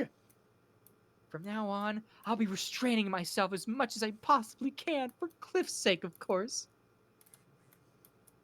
I told you, don't force yourself. It's a curse. It's not something you can control. As long as your heart belongs to me, nothing else matters. Oh, Cliff, you know it does. It will always purely, physically, with other, purely. It will always it was always purely physical with others, Or with the others. but I'm yours in body and in soul. Alina Lee snuggled against Cliff, enraptured as he gently stroked her hair. A moment later, they were staring into each other's eyes, making out range naturally. Alina Lise, Cliff. Great! Now they're kissing. They apparently forgot that I even existed as they proceeded to make out shamelessly. Was this what Cliff had wanted? To be this guy? The kissing in the classroom guy? I felt like he should rethink that one. Alina Lee's, he was saying all the right things, but I couldn't help feeling like she was keeping him around as a convenient backup snack. Love had left the poor guy blind or what? I sucked in a breath, about to speak my mind, but forced myself to stop. I'd agreed to introduce them on the condition that nobody got to complain about the outcome. It would be ridiculous for me to object now. I glanced at the back of the classroom and found the other three totally disinterested. Persine was chewing on a strip of jerky, and Zenoba was talking to Julie about some figure he spotted on the marketplace the other day. Julie was listening earnestly, not even glancing at the couple in front. Lena was the only one who seemed to be bothered at all. She wore an irritated scowl. I walked over to speak with her first. Boss? What's the deal with that woman? I made one little comment and she called me some freaking nasty names. I'm not sure either, to be honest. This was definitely a weird situation, but I gave myself a moment to try to make sense of it. When I left the other day, Alina Lees was determined to reject Cliff firmly and completely. And from the sound of things, she started off the conversation on that note. Whatever else you could say about her, she was an honest person.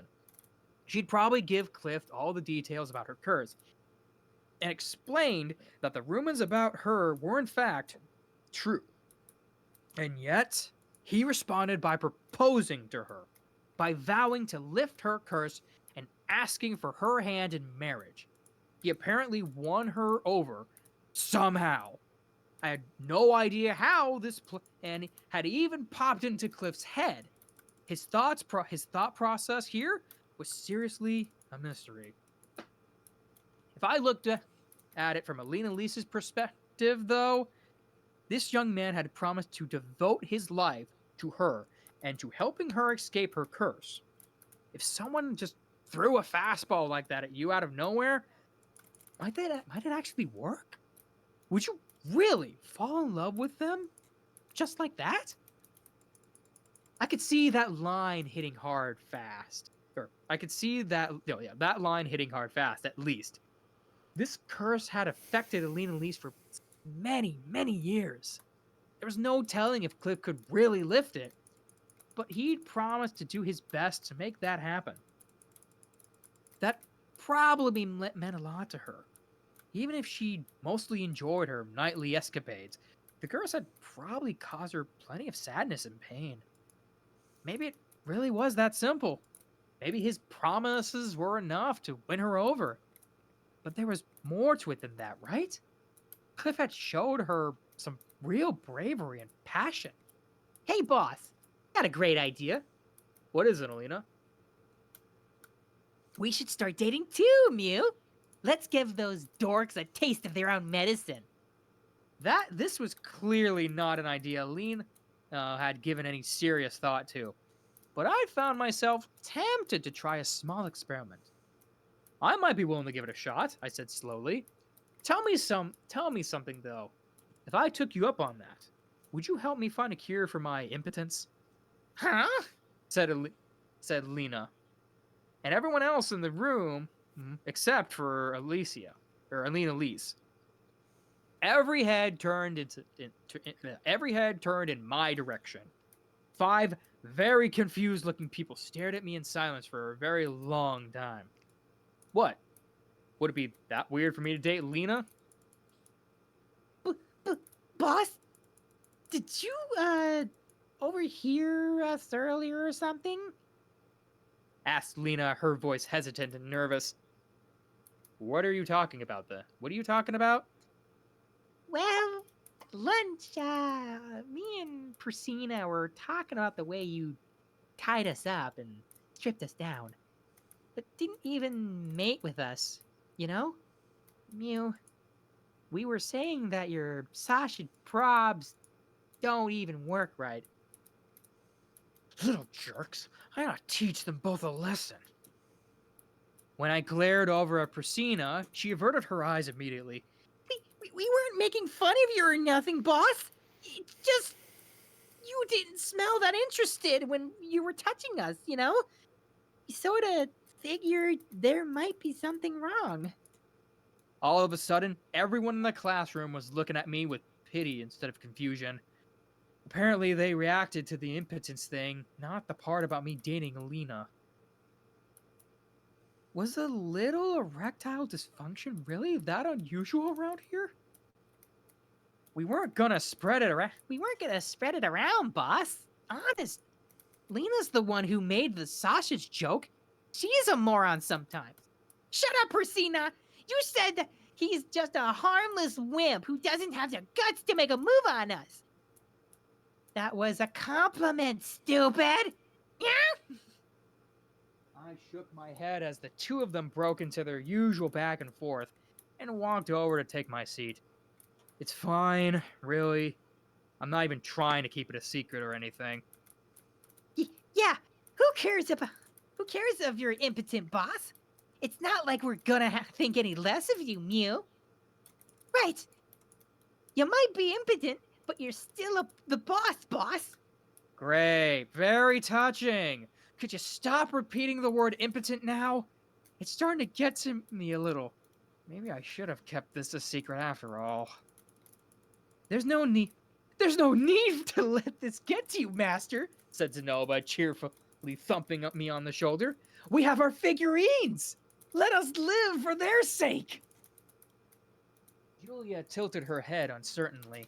Master, what does impotent mean?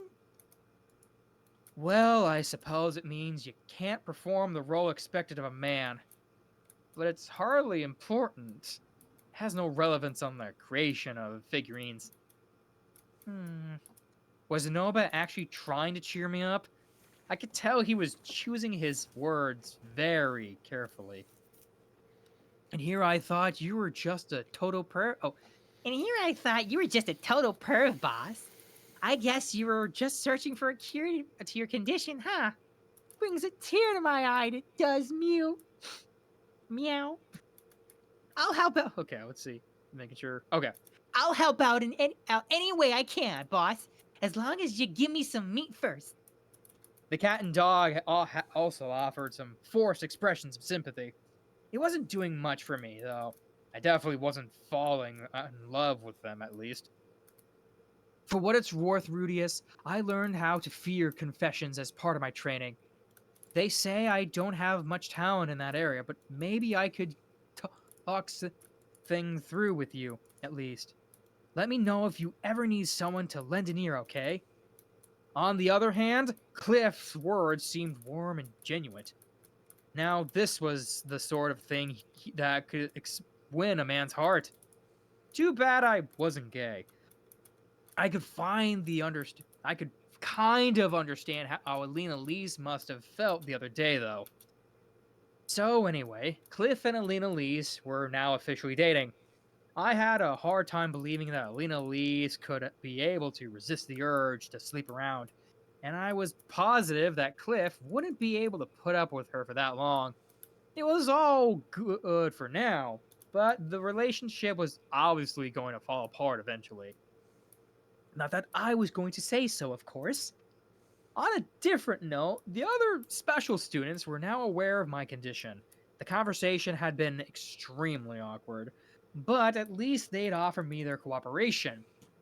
Maybe I'd take my first actual steps forward here. Maybe I just really wanted to get this thing taken care of so I can swap spit with someone too. The side story for Sylphie. Today, as I followed the princess through the hallway, I overheard someone speaking nearby. Really, Cliff? You gotta light up a little.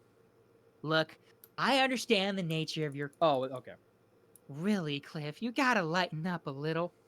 Look, I understand the nature of your curse, and I do enjoy being Intimate. Fuck, I can't read. Intimate, thank you. Why cannot read today? intimate with you, but we came here to study, remember? If we spend every day in bed, we'll end up totally depraved. I know. First we study, and then. It was Cliff and Alina Lees walking along together, looking very intimate indeed. Rumors had been flying that the two of them were dating, which most people found odd, since Cliff was a very sober young man and Alina Lees supposedly slept around a lot. People said that she was only playing with him, and Cliff was just too naive to realize it. But watching them in person, it sure seemed like their feelings were mutual. I can't say I was expecting those two to fall for each other, Murmured the princess softly, following my gaze. Cliff always seemed like such an obstinate, serious person. He refused every attempt we made to win him over, for one thing. It's hard to believe he ended up with an elf with such an infamous reputation. The princess then turned her gaze to Rudy. He really is impressive, isn't he? Rudy was speaking to the new couple with an awkward little smile on his face. Alina Lees was smiling warmly back. Cliff's expression was less warm, but there was something like respect in his eyes when he looked at Rudy. I seem to remember Cliff despising Rudy, but now that Rudy had helped him win over Alina Lees, his attitude had apparently changed completely. Come to think of it, Was Rudy getting up to anything himself? He met quite a few pretty girls by this point, and he did seem to be friendly with a few of them. According to the Princess's Knight, every man of the Notos Greylight line was born a womanizer. Still, I hadn't heard anything about Rudy dating, or even making a move on someone. And I haven't seen him flirting with anyone either.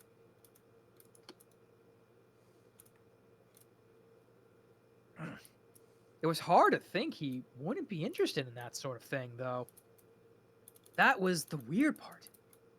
Back in Bruna Village, he'd surely treat me differently after realizing I was a girl. Was he trying to restrain himself or something?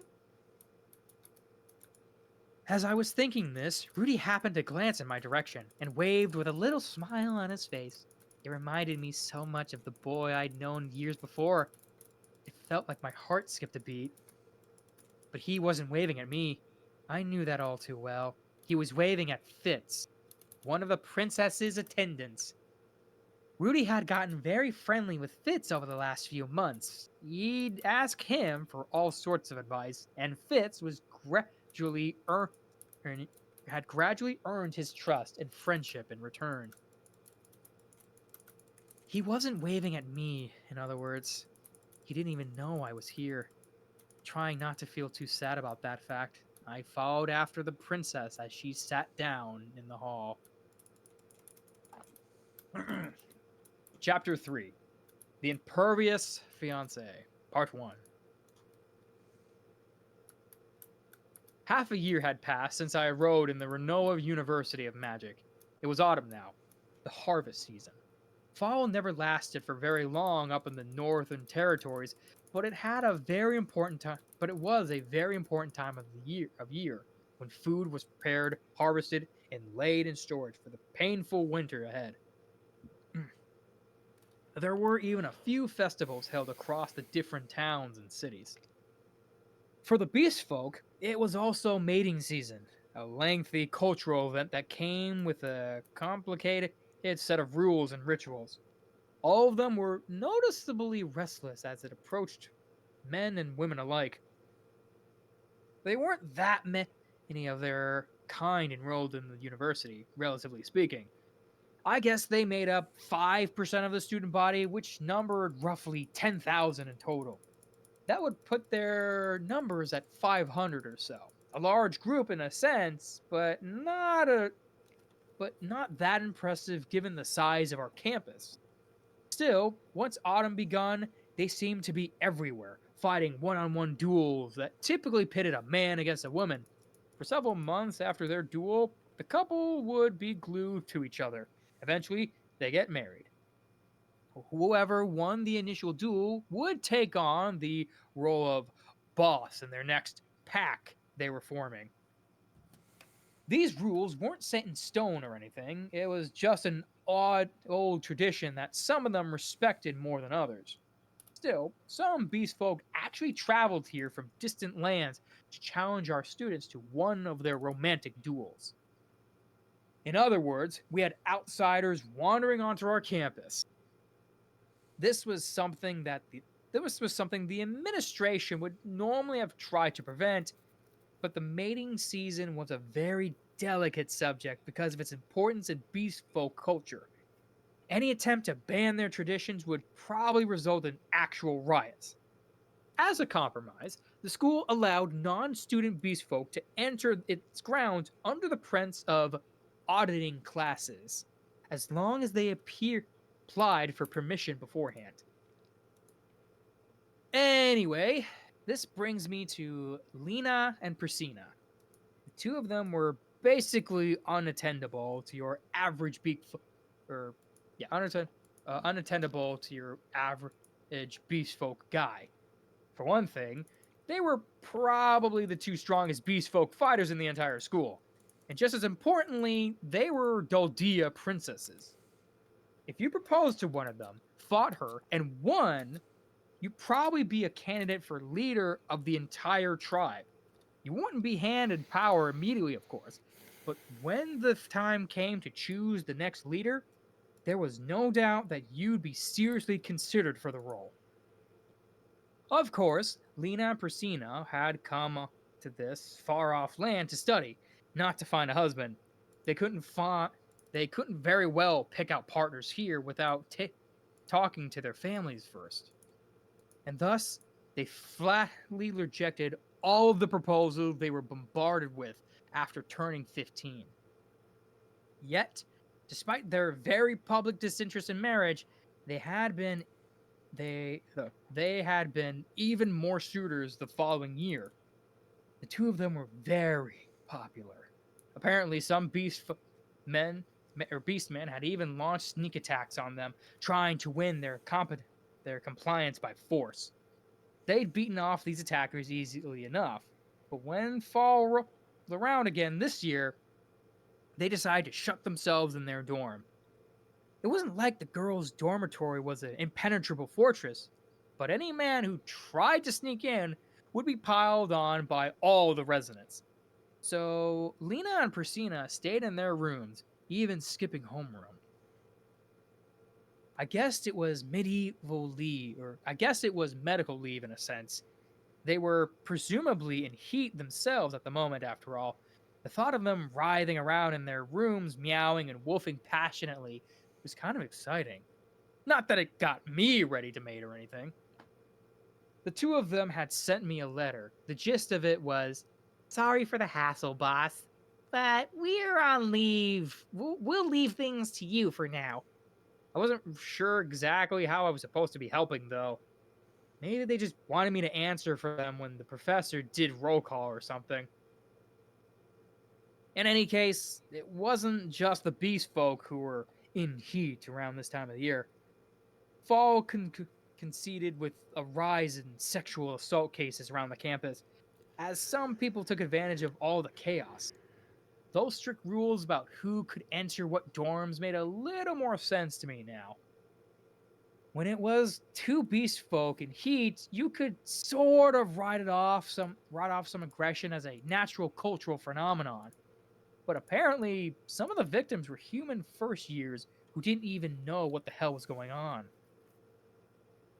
The school rules strictly forbid this sort of thing, of course. To keep things under control, the administration had security guards patrolling the campus. Consensual duels were permitted, but you couldn't just attack someone who refused to fight you. That was the line they drew. Our homeroom professor even gave us an explicit warning about the situation, telling us not to casually accept any duels this time of year. He also encouraged those who weren't confident in their self-defense skills to travel in groups at all times. Master Fitz had also told me to be careful, actually. He seemed to think some girls might challenge me to a duel under false pretenses, claiming that they just wanted to practice against a powerful magician. His advice was to turn them down flatly, ignore their attempts to provoke me, and leave the area quickly without letting my guard down for a second. Girls in heat, huh? Back in the old days, I might have been tempted to duel every single one of them and make myself a harem. But in my current condition, I'd basically just be rubbing salt in my own wounds. Mating season was one event I wouldn't be participating in anytime soon.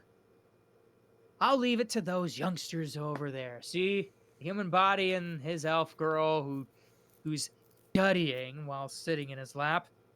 That woman's in heat all year round. Get some water.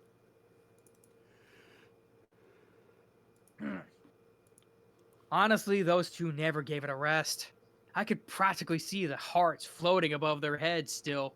Cliff was obviously a whole new man, but it seemed to me like Lena Elise was treating him the same way she treated all her other lovers. I wasn't going to say anything, of course, but this whole thing still kind of looked like a sham to me. Was this actually going to work out for them? At some point, I was watching Cliff and Alina Elise enjoy themselves. Zenoba had walked up to my desk. Master, do you think it's about time to start on a new creation? A new creation, huh? Up until a few days ago, I had been working on a 1/8 scale figure of Eris as sort of a therapy exercise. But I ended up blubbering so much that I had to quit halfway through. Since then, I hadn't been able to motivate myself to make anything. I'd fallen into a bit of a slump without even noticing. Yeah, I guess you're right. Any ideas? Perhaps perhaps making some sort of animal or monster would be a nice change of pace. Hmm. Sure. I think a red wyvern might be fun then. Ooh, indeed.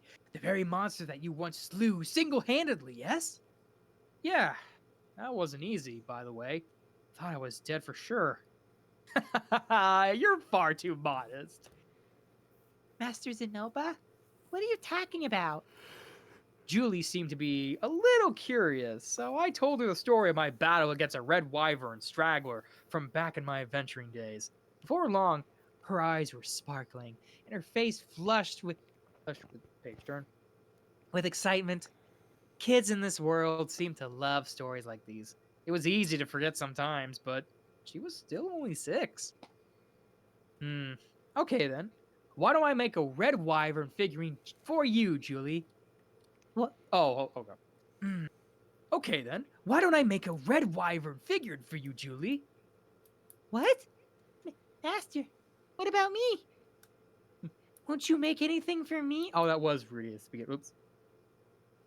Zenoba, you're supposed to be my student, right? What about how about you offer to help me make this? Oh, okay, master.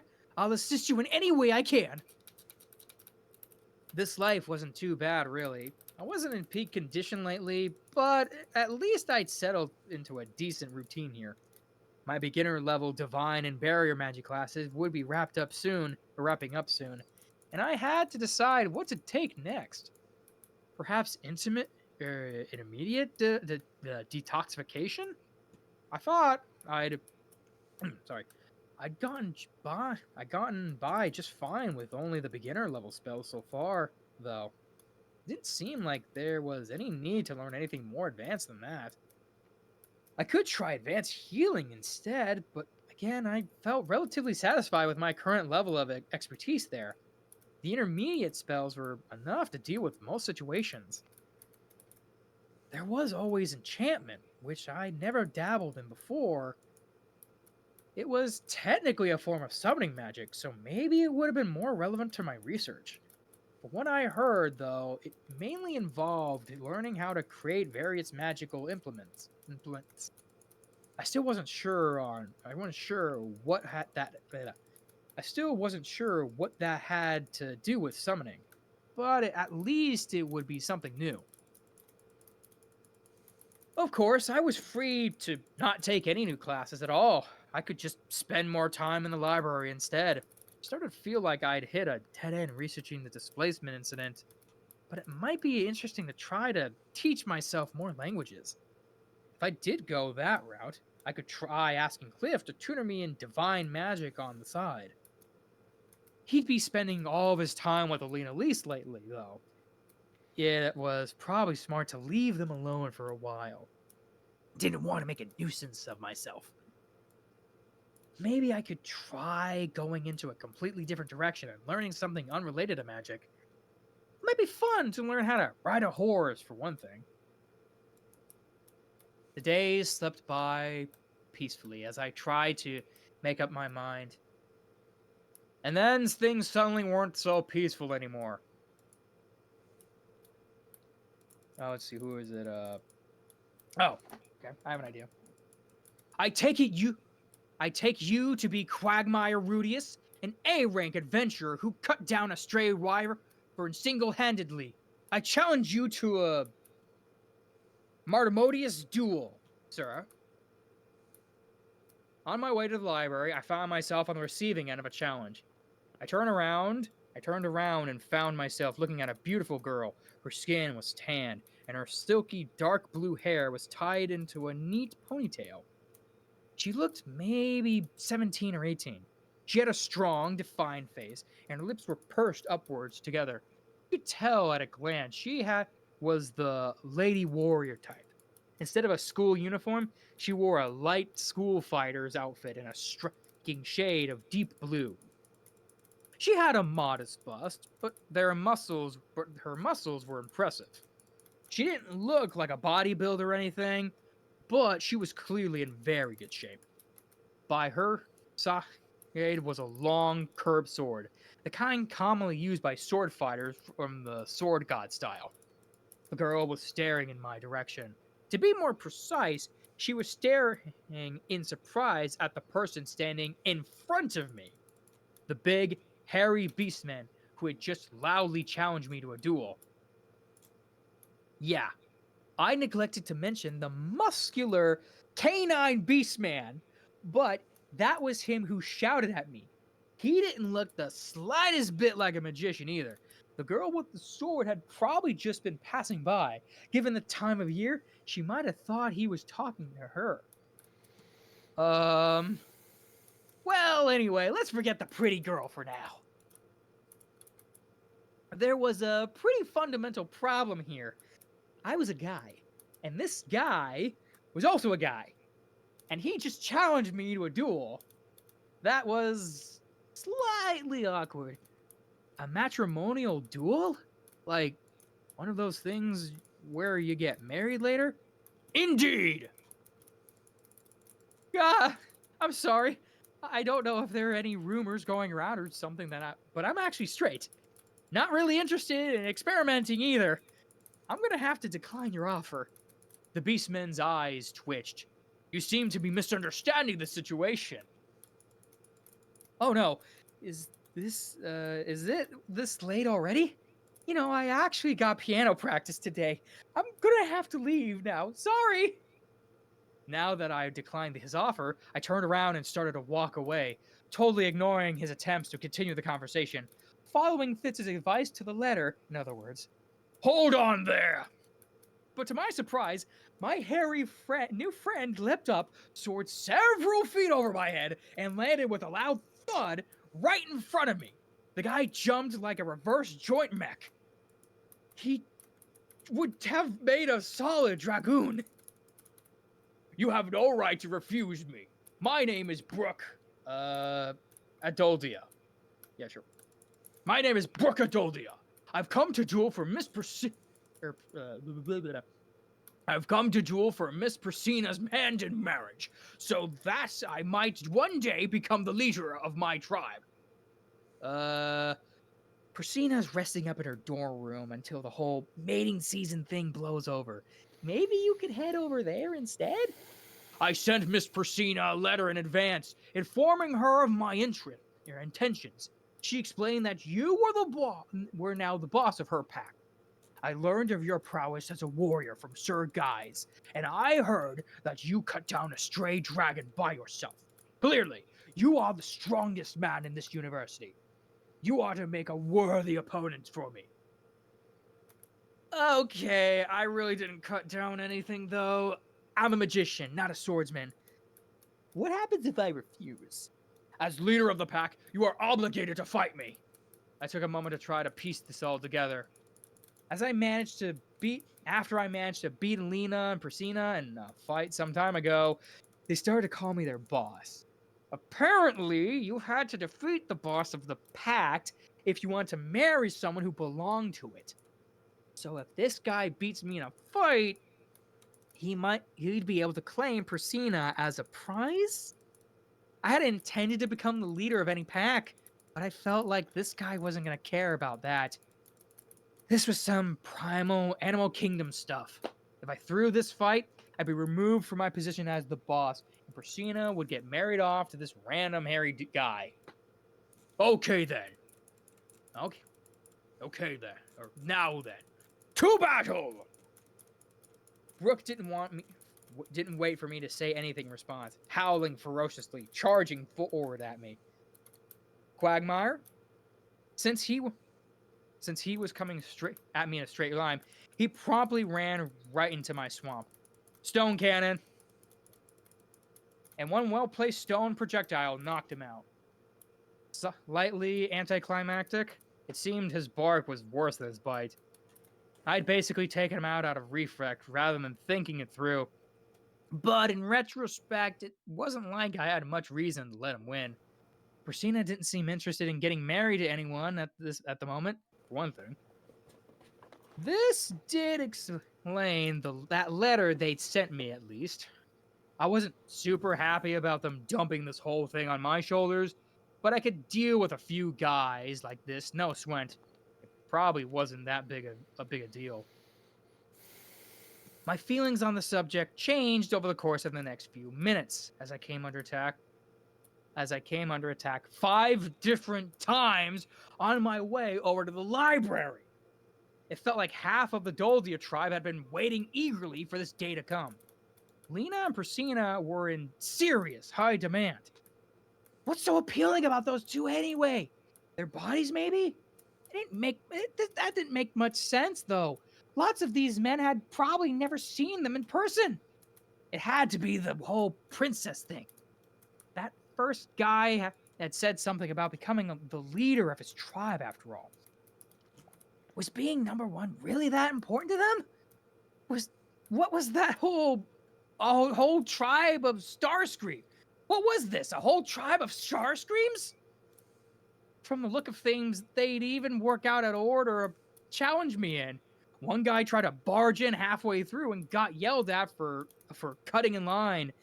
Maybe it was another one of those beast folk traditions or something. Fortunately, they didn't go so far as to pursue me inside the library itself. I guess the admiration had made it clear to them that they weren't allowed to barge into any of the school's facilities. Or the beast folk had some ancient rule about that too. I didn't care either way. At least I could take refuge here for a little while. Drink some water here. A few hours later, in the early evening, Fitz showed up at the library as well. His gaze was a little reproachful. It's quite the scene out there, Rudius. What did you do to settle those people? Nothing. They just want to beat me in a fight so they can marry Lena and Priscina. Wait, what? As Fitz blinked in confusion, I proceeded to explain all the ugly details about my status as the boss. And the way the beast folk traditions apparently worked. By the time I was done, Fitz was frowning sourly. That makes no sense at all. You're not the leader of the Doldia tribe or anything. Who cares if you beat them in a fight once? That doesn't mean you have the right to hand them out like as prizes to random strangers. True enough.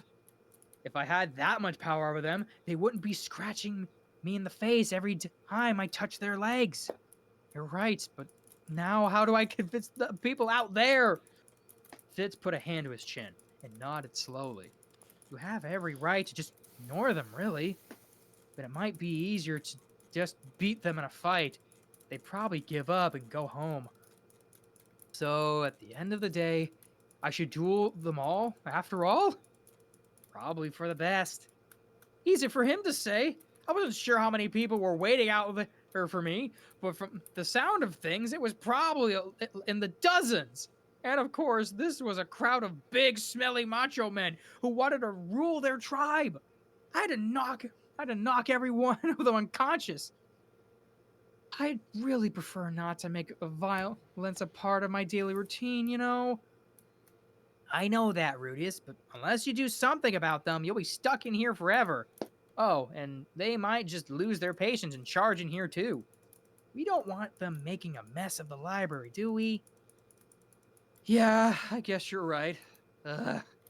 Just what I needed. A fighting tournament against a horde of sweaty, furry men. I couldn't find anything to look forward to there. No matter how hard I tried, it just sounded like a pain in the butt. It's not just men, actually. I did see one girl out there, too. Seriously? Was she cute?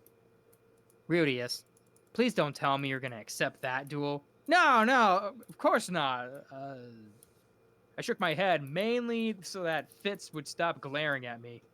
Still, I was a little intrigued. I wanted to know what she looked like, at least. And where'd she'd even heard about me. I'm just curious, that's all. When someone expresses interest in you, it's perfectly natural to be a little intrigued in return. Not that things could move too far forward until my condition was cured, of course. Oh, you're curious, huh? Hmm. For some reason, Fitz sounded displeased with me. He had warned me against dueling girls at great lengths just the other day, to be fair. Oh, maybe Look had gotten himself into trouble that way at some point? Yeah, that makes sense. Fitz had probably been forced to clean up the mess afterwards, so he was irritated to see me treating the situation so casually. Well, never mind that. Oh, well, never mind that, I said. Sounds like this causes a lot of chaos every year, huh? Can't the student council do anything? We don't intervene in anything related to the mating season. If we try to ban it, things would probably just get worse. From what Fitz told me, the student council had their hands full on this time of year as it was. They focused most of their energy on protecting less combat proficient students during this chaotic season, doing things like patrolling the campus in small groups, stopping any misconduct they found before it got out of hand.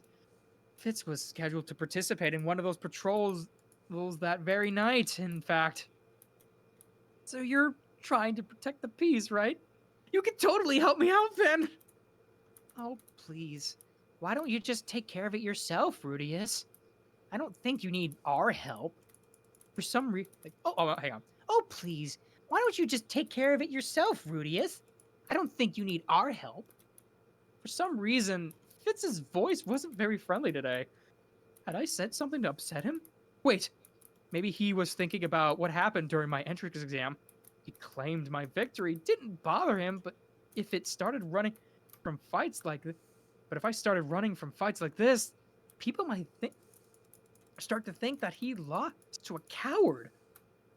That wouldn't be good for his reputation either. Fitz had been helping me out a lot recently. I still wasn't thrilled about any of this, but I owed it to him to make an effort. All right, then. For the sake of your good name, Master Fitz, I'll go slaughter all of them. What? Don't kill them, Rudius! It was a joke. Sorry. People didn't take these duels seriously, but there was an unwritten rule that no one was supposed to die as a result. Still, there might be some powerful fighters waiting for me along that crowd. I couldn't let myself get careless.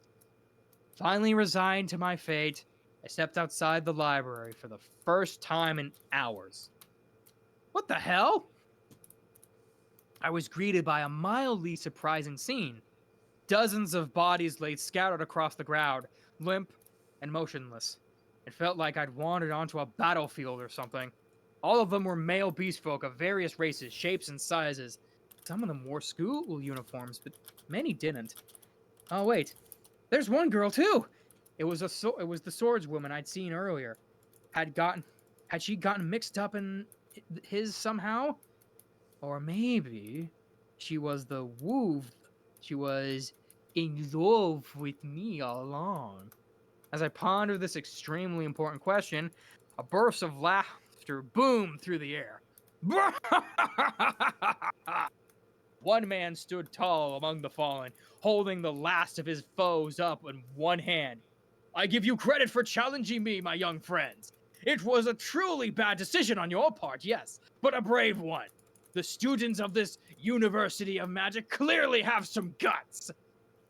Fitz and I stood frozen in place, gawking in astonishment. After a few seconds, I finally managed to offer a tentative, Tossing aside the last beastman warrior, the man turned to face us. Oh ho ho! Those young men told me to be them if I didn't want to wait my turn. So I did! And now you've come out here to meet me. On schedule. Excellent. Excellent! I like a man who keeps his promises. It was obvious at a glance that this man was a demon. His skin was black as obsidian, and he had 6 arms. Grievous would be blushing over there with 4. The top setup was folded. The middle pair were pointed at us, and the bottom and the bottom two were resting on his hips. His long hair, which reached all the way down to his waist, was an interesting shade of purple. I am the immortal demon king, Badigati. I'm flubbing it. Wait, Bodyguardi. why did you say it Bodyguardi. like that? Batty Gaddy. It's just Batty. Bodyguardi. It was like, he just Body- it's Bodyguardi. Body- Bodyguardi. Bodyguardi. Bodyguardi. I was like, I'm not sure if I'm saying it right, but I'm gonna commit to it. Whatever. Bodyguardi. It just Bodyguardi sounds like a drum, like you were beating on a drum. You just like Bodyguardi. Bodyguardi. Bodyguardi. Well, I said it because I'm being boisterous, you know. You know what? I'm for it. I love it. Now we gotta chant. Now we gotta cheer. Bodyguardi. Bodyguardi. Bodyguardi. Bodyguardi. Bodyguardi. Yeah, bodyguardi. Yada yada. Bodyguardi. Okay, How many I times was did you- nodding off a little bit, but now that's not happening anymore. You There's gotta no watch out for secret. his bodyguardi. Yada Bodyguardi's yada. Yeah, I thought that's how they say in the Bodyguardi's anime, here, though. You can't be dealing. You can't be Bodyguardi, dealing at a yeah. time like this. Well, Yeah, Interesting. bodyguardi. yeah, Yeah. Bodyguardi. Did he just call himself a demon king? Moriguri. I don't know, just some guy who beat up all the other beast folk. I only have to fight one fight now, so you know what? This kind of works out. Did he just call himself a demon king? That felt good. Were we really talking about the same kind of demon king here? Like the guys who kidnap young ladies from the nearest village to satisfy their wicked appetites? The guy who gets the guy who gets to just do whatever he wants as long as he fights off the occasional hero who comes around to slay him? Yeah, probably not. The most important question right now was, what the hell was a demon king doing here? And there he is, What just the standing hell? there with his 4 arms, just his, or I'm sorry, his 6 arms. Look at this just- man! Look at this beefcake of a man. Clearly, he has a protein shake every morning. Look at this dude. You don't think he drinks two? He has 6 arms. You don't think he's just drinking like he doesn't All right. even mix the powder into anything. He just so the drinks it thing straight is- from the tap. So the thing is, as we've known at this point, this is Rikurisu's fiance. Yep. Yep. That tiny Weird. little thing, that's her fiance. Merry Christmas. Well, I Merry mean, I'm Christmas. assuming her previous body was more properly equipped to handle him. Yeah, she was an adult. Yeah, Yes. she was an adult once before. Yeah, I this will is just say like this, just I a will very say petite this, woman. The story does cover, like the overall story does cover a lot of stuff, and we will find out about the past between the two of them, and it's pretty cool. Oh, like how they met and stuff. More, I more want to than say, I just want that, at yeah. least. Oh, I know okay. we don't have much time yet. I want to at least try to read until after Bodyguardi leaves. You at least still won't after their be able fight. to do that. Yeah, well, Damn no, you're ending on this chapter, dude, and the next Damn it. page is the Oh, end. it's just when it was getting good. Sorry. Oh, man. Oh, well. Dude, you did really good. You got like I got three chapters almost. 3 chapters and a side story. Yeah. Oh yeah, I forgot about the side You story. did 20% of the book so far, so Yeah. good on you. Sweet. Hey, let's wrap her up. A new record. 1 second. Yeah. Must be the tea. Turns out a little caffeine actually probably helps me. I don't know if it's gonna help It me must sleep. be the but body we'll yada see. yada yada. I was looking for the bodyguardi, but I can only do this. Bodyguardi. I see you have the eye of Bodyguardi, foresight, bodyguardi, boy. bodyguardi. Yeah. Oh, I see you have the eye of foresight, boy. Okay, calm down. He's not Kratos. Well, I mean, I had to. Anyway, I see you have the eye of foresight, boy. You must be Rudius Greyrat, then. I've heard tale of you from my fiance, the Demon King. Demon Empress. Oh, Demon Emperor. Oops, sorry. Oh yeah. The Demon Empress Kishirika. Kishirika. Kishirika. The Demon Empress Kishirika. Well, at the moment, he was stomping up to me. I challenge you to a duel. Okay. Well, he knew how to get to the point at least. Unfortunately, I still had no idea what the hell was going on here. Maybe he'd at least let me off the hook if I offered him 2 slightly furry young maidens as a sacrifice. Nope. All right, That's where we're gonna stop. And I have a question for you guys. Since we are approaching the halfway mark of season 2, and we still don't know when season 3 is gonna be, when we get done with when we get done with volume 12, right? Right. Would you No. guys be interested in taking a break and watching the series again? Oh, like Possibly. restarting the series? Yeah, like we just watch it live. Oh, like on- we just react to it.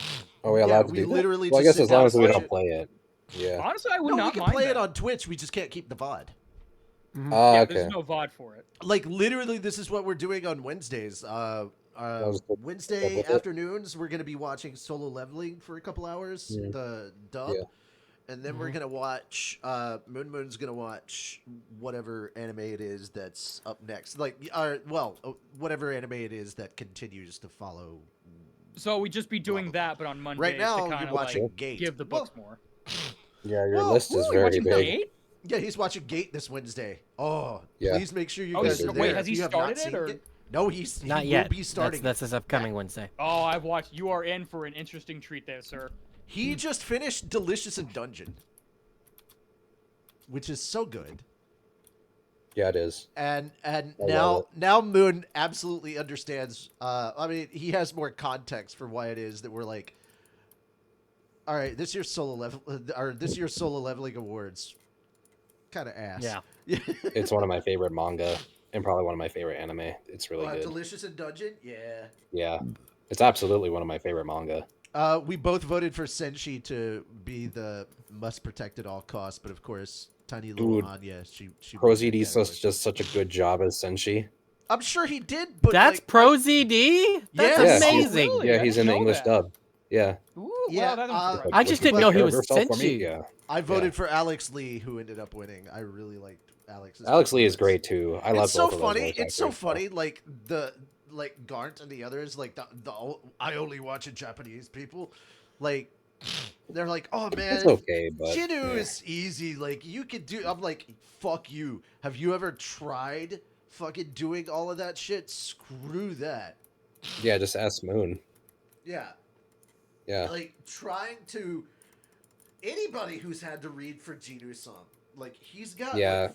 he's got four variations, and then they had to put so much stuff because they added content to the anime, and then the English Yes. version they added stuff from the manhwa back to the anime and the English version. That's why I want to watch the dub, because I'm like, I want to get that extra stuff. The oomph. Also, no, that's fair. Volume 12 is now out, so if you want to see Jinu actually become the full-on Shadow Monarch, this is the Yes. volume that happens. Is that the most recent one? Yeah, that's the one that came out believe- like yeah, that- a week or two ago. I see. Is it done or is it still No. like going? Okay, I was gonna say. No, the manga itself is done, but as far as the official release, they haven't gotten to the end yet. Oh, so the manhwa is completely finished. Oh yeah, the webcomic is done. Wow, okay. There's a That's sequel cool. out right now called Ragnarok. I have no idea if that's still going or Is if it's it- done. Related or is it like a continuation or is it just It's like about its his own son. thing?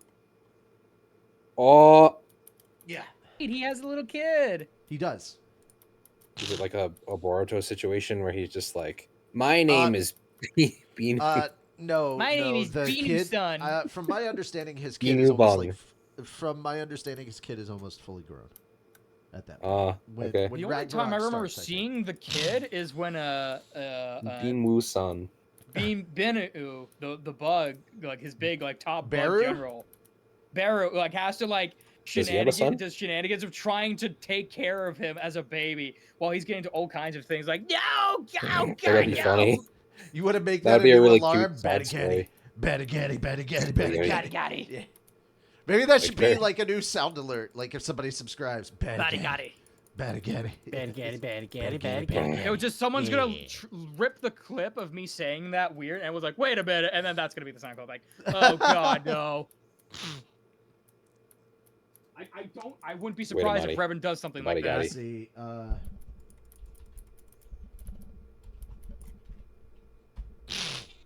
Oh yeah, his name is Suho. Suho-san. The body for Gotti. The body was meant specifically for Gotti. The buddy I got it. I will say though, I think the favorite part of this that I read was the Right. whole like, trying like the whole like, oh boy, looks like I'm in this situation with Cliff and Alina Lee's. How am I gonna get out of this one? Wah wah. Yeah. If I could have read it, Bodyguardi would have been a solid second. Yeah, not gonna lie, I was just kind of like You all get this to back read and that forth shit. I'm kind of dialogue jealous. is like, eh? You What? get to, yeah, I think next week that's you. Yeah, Yep. but I guess I have to really try and amp up my bodyguardy voice. I mean, I guess if you, He it is helps very, you, like, very strong. I need I to mean, I like, guess if it helps, if you watch Dragon Ball Super dubbed, it's the look at Topo. yeah, I could try. I mean, I had to grip They have the same the very dub. bottom of my lungs and pull out All Or- Might Or just make or him just Armstrong. no. Better yet, make him Torg from Borderlands. Torg? Torg. Hmm. Explosions. Oh yeah, that guy. Yep. That's Just Torg. yeah, what they look what they've him and done to my Megabean would be boy. very They good turned him friends. into This is his- Megabean. This is his son as a little baby. Oh, little baby. You know, honestly, what Little you baby probably could Torg. just do is just like What's do the even Superman funnier pose is of like doing his voice. Bellion and Igris are clapping. meanwhile, she's panicking. It's like, He's. You won't believe what your son just did. What? He's flying. I'm so proud. Oh my god, his first flight. Not even It's walking like, yet. no, that's not normal. nope, just All right. Anyway.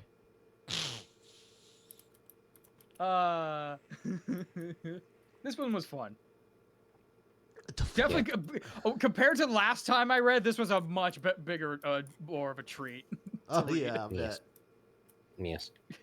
I had to deal with Quagmire. Quagmire, What? Quagmire. Giggity, giggity, go. But with tits. Wow. Clipping the body gutty. Oh, okay. Yeah. No! He thought of clipping the body gutty. That's hilarious. Is it Revan? Is it Revan saying that? No, Seagoat. Oh, see, why? Why are you Nice. doing his job Why for not? him? It was fucking Yeah. hilarious. Yeah, but it's yeah. Oh, Leafy is streaming today. We're gonna raid Leafy. We might, yeah, I think so. I was gonna raid Dionysus, but she apparently is on vacation already. So I'm gonna go stream. Oh. I'm gonna go raid Leafy. So, guys, She's playing the spooky game of M side or my side. let's go show Leaf some love. Yes. Go Yes, spooker. we've just It'll be done. funny. You know what? I'm tired of just calling it Body Gotti Dogpile raid. So let's body gotti raid. No. Body gotti raid. That'd be hilarious. Body got it Uh, right. Hell Body yeah. gotti. Body gotti. No, I was gonna say something to the book club raid. Go back to the old school book club raid because that's what we Aw. were doing. Meh. Okay, fine. Body gotti book club raid. Fine. Yeah. All right. There we go. I'll take it. I'll take it. Jesus. The Book of Body Gotti. The book of body gotti. God damn it. I hate so much of this. Oh no.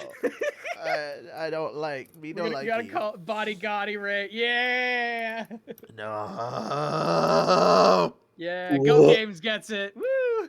Also, I hope my audio is much better on these streams. I now figured out what was the problem. Apparently, Windows had lowered the volume on my mic. Like it was specifically interesting. Windows. Yeah, specifically Windows. My mic output was only 65%. Yeah. I was gonna say for a split second there you sound more nasally, but I didn't know if that was Windows. Like you cleared it up now, but Oh no! I am still That was, very like, Windows doing nasally. some shit. No! I'm still very nasally. It's just now that I'm not gonna be as quiet as I was on previous streams.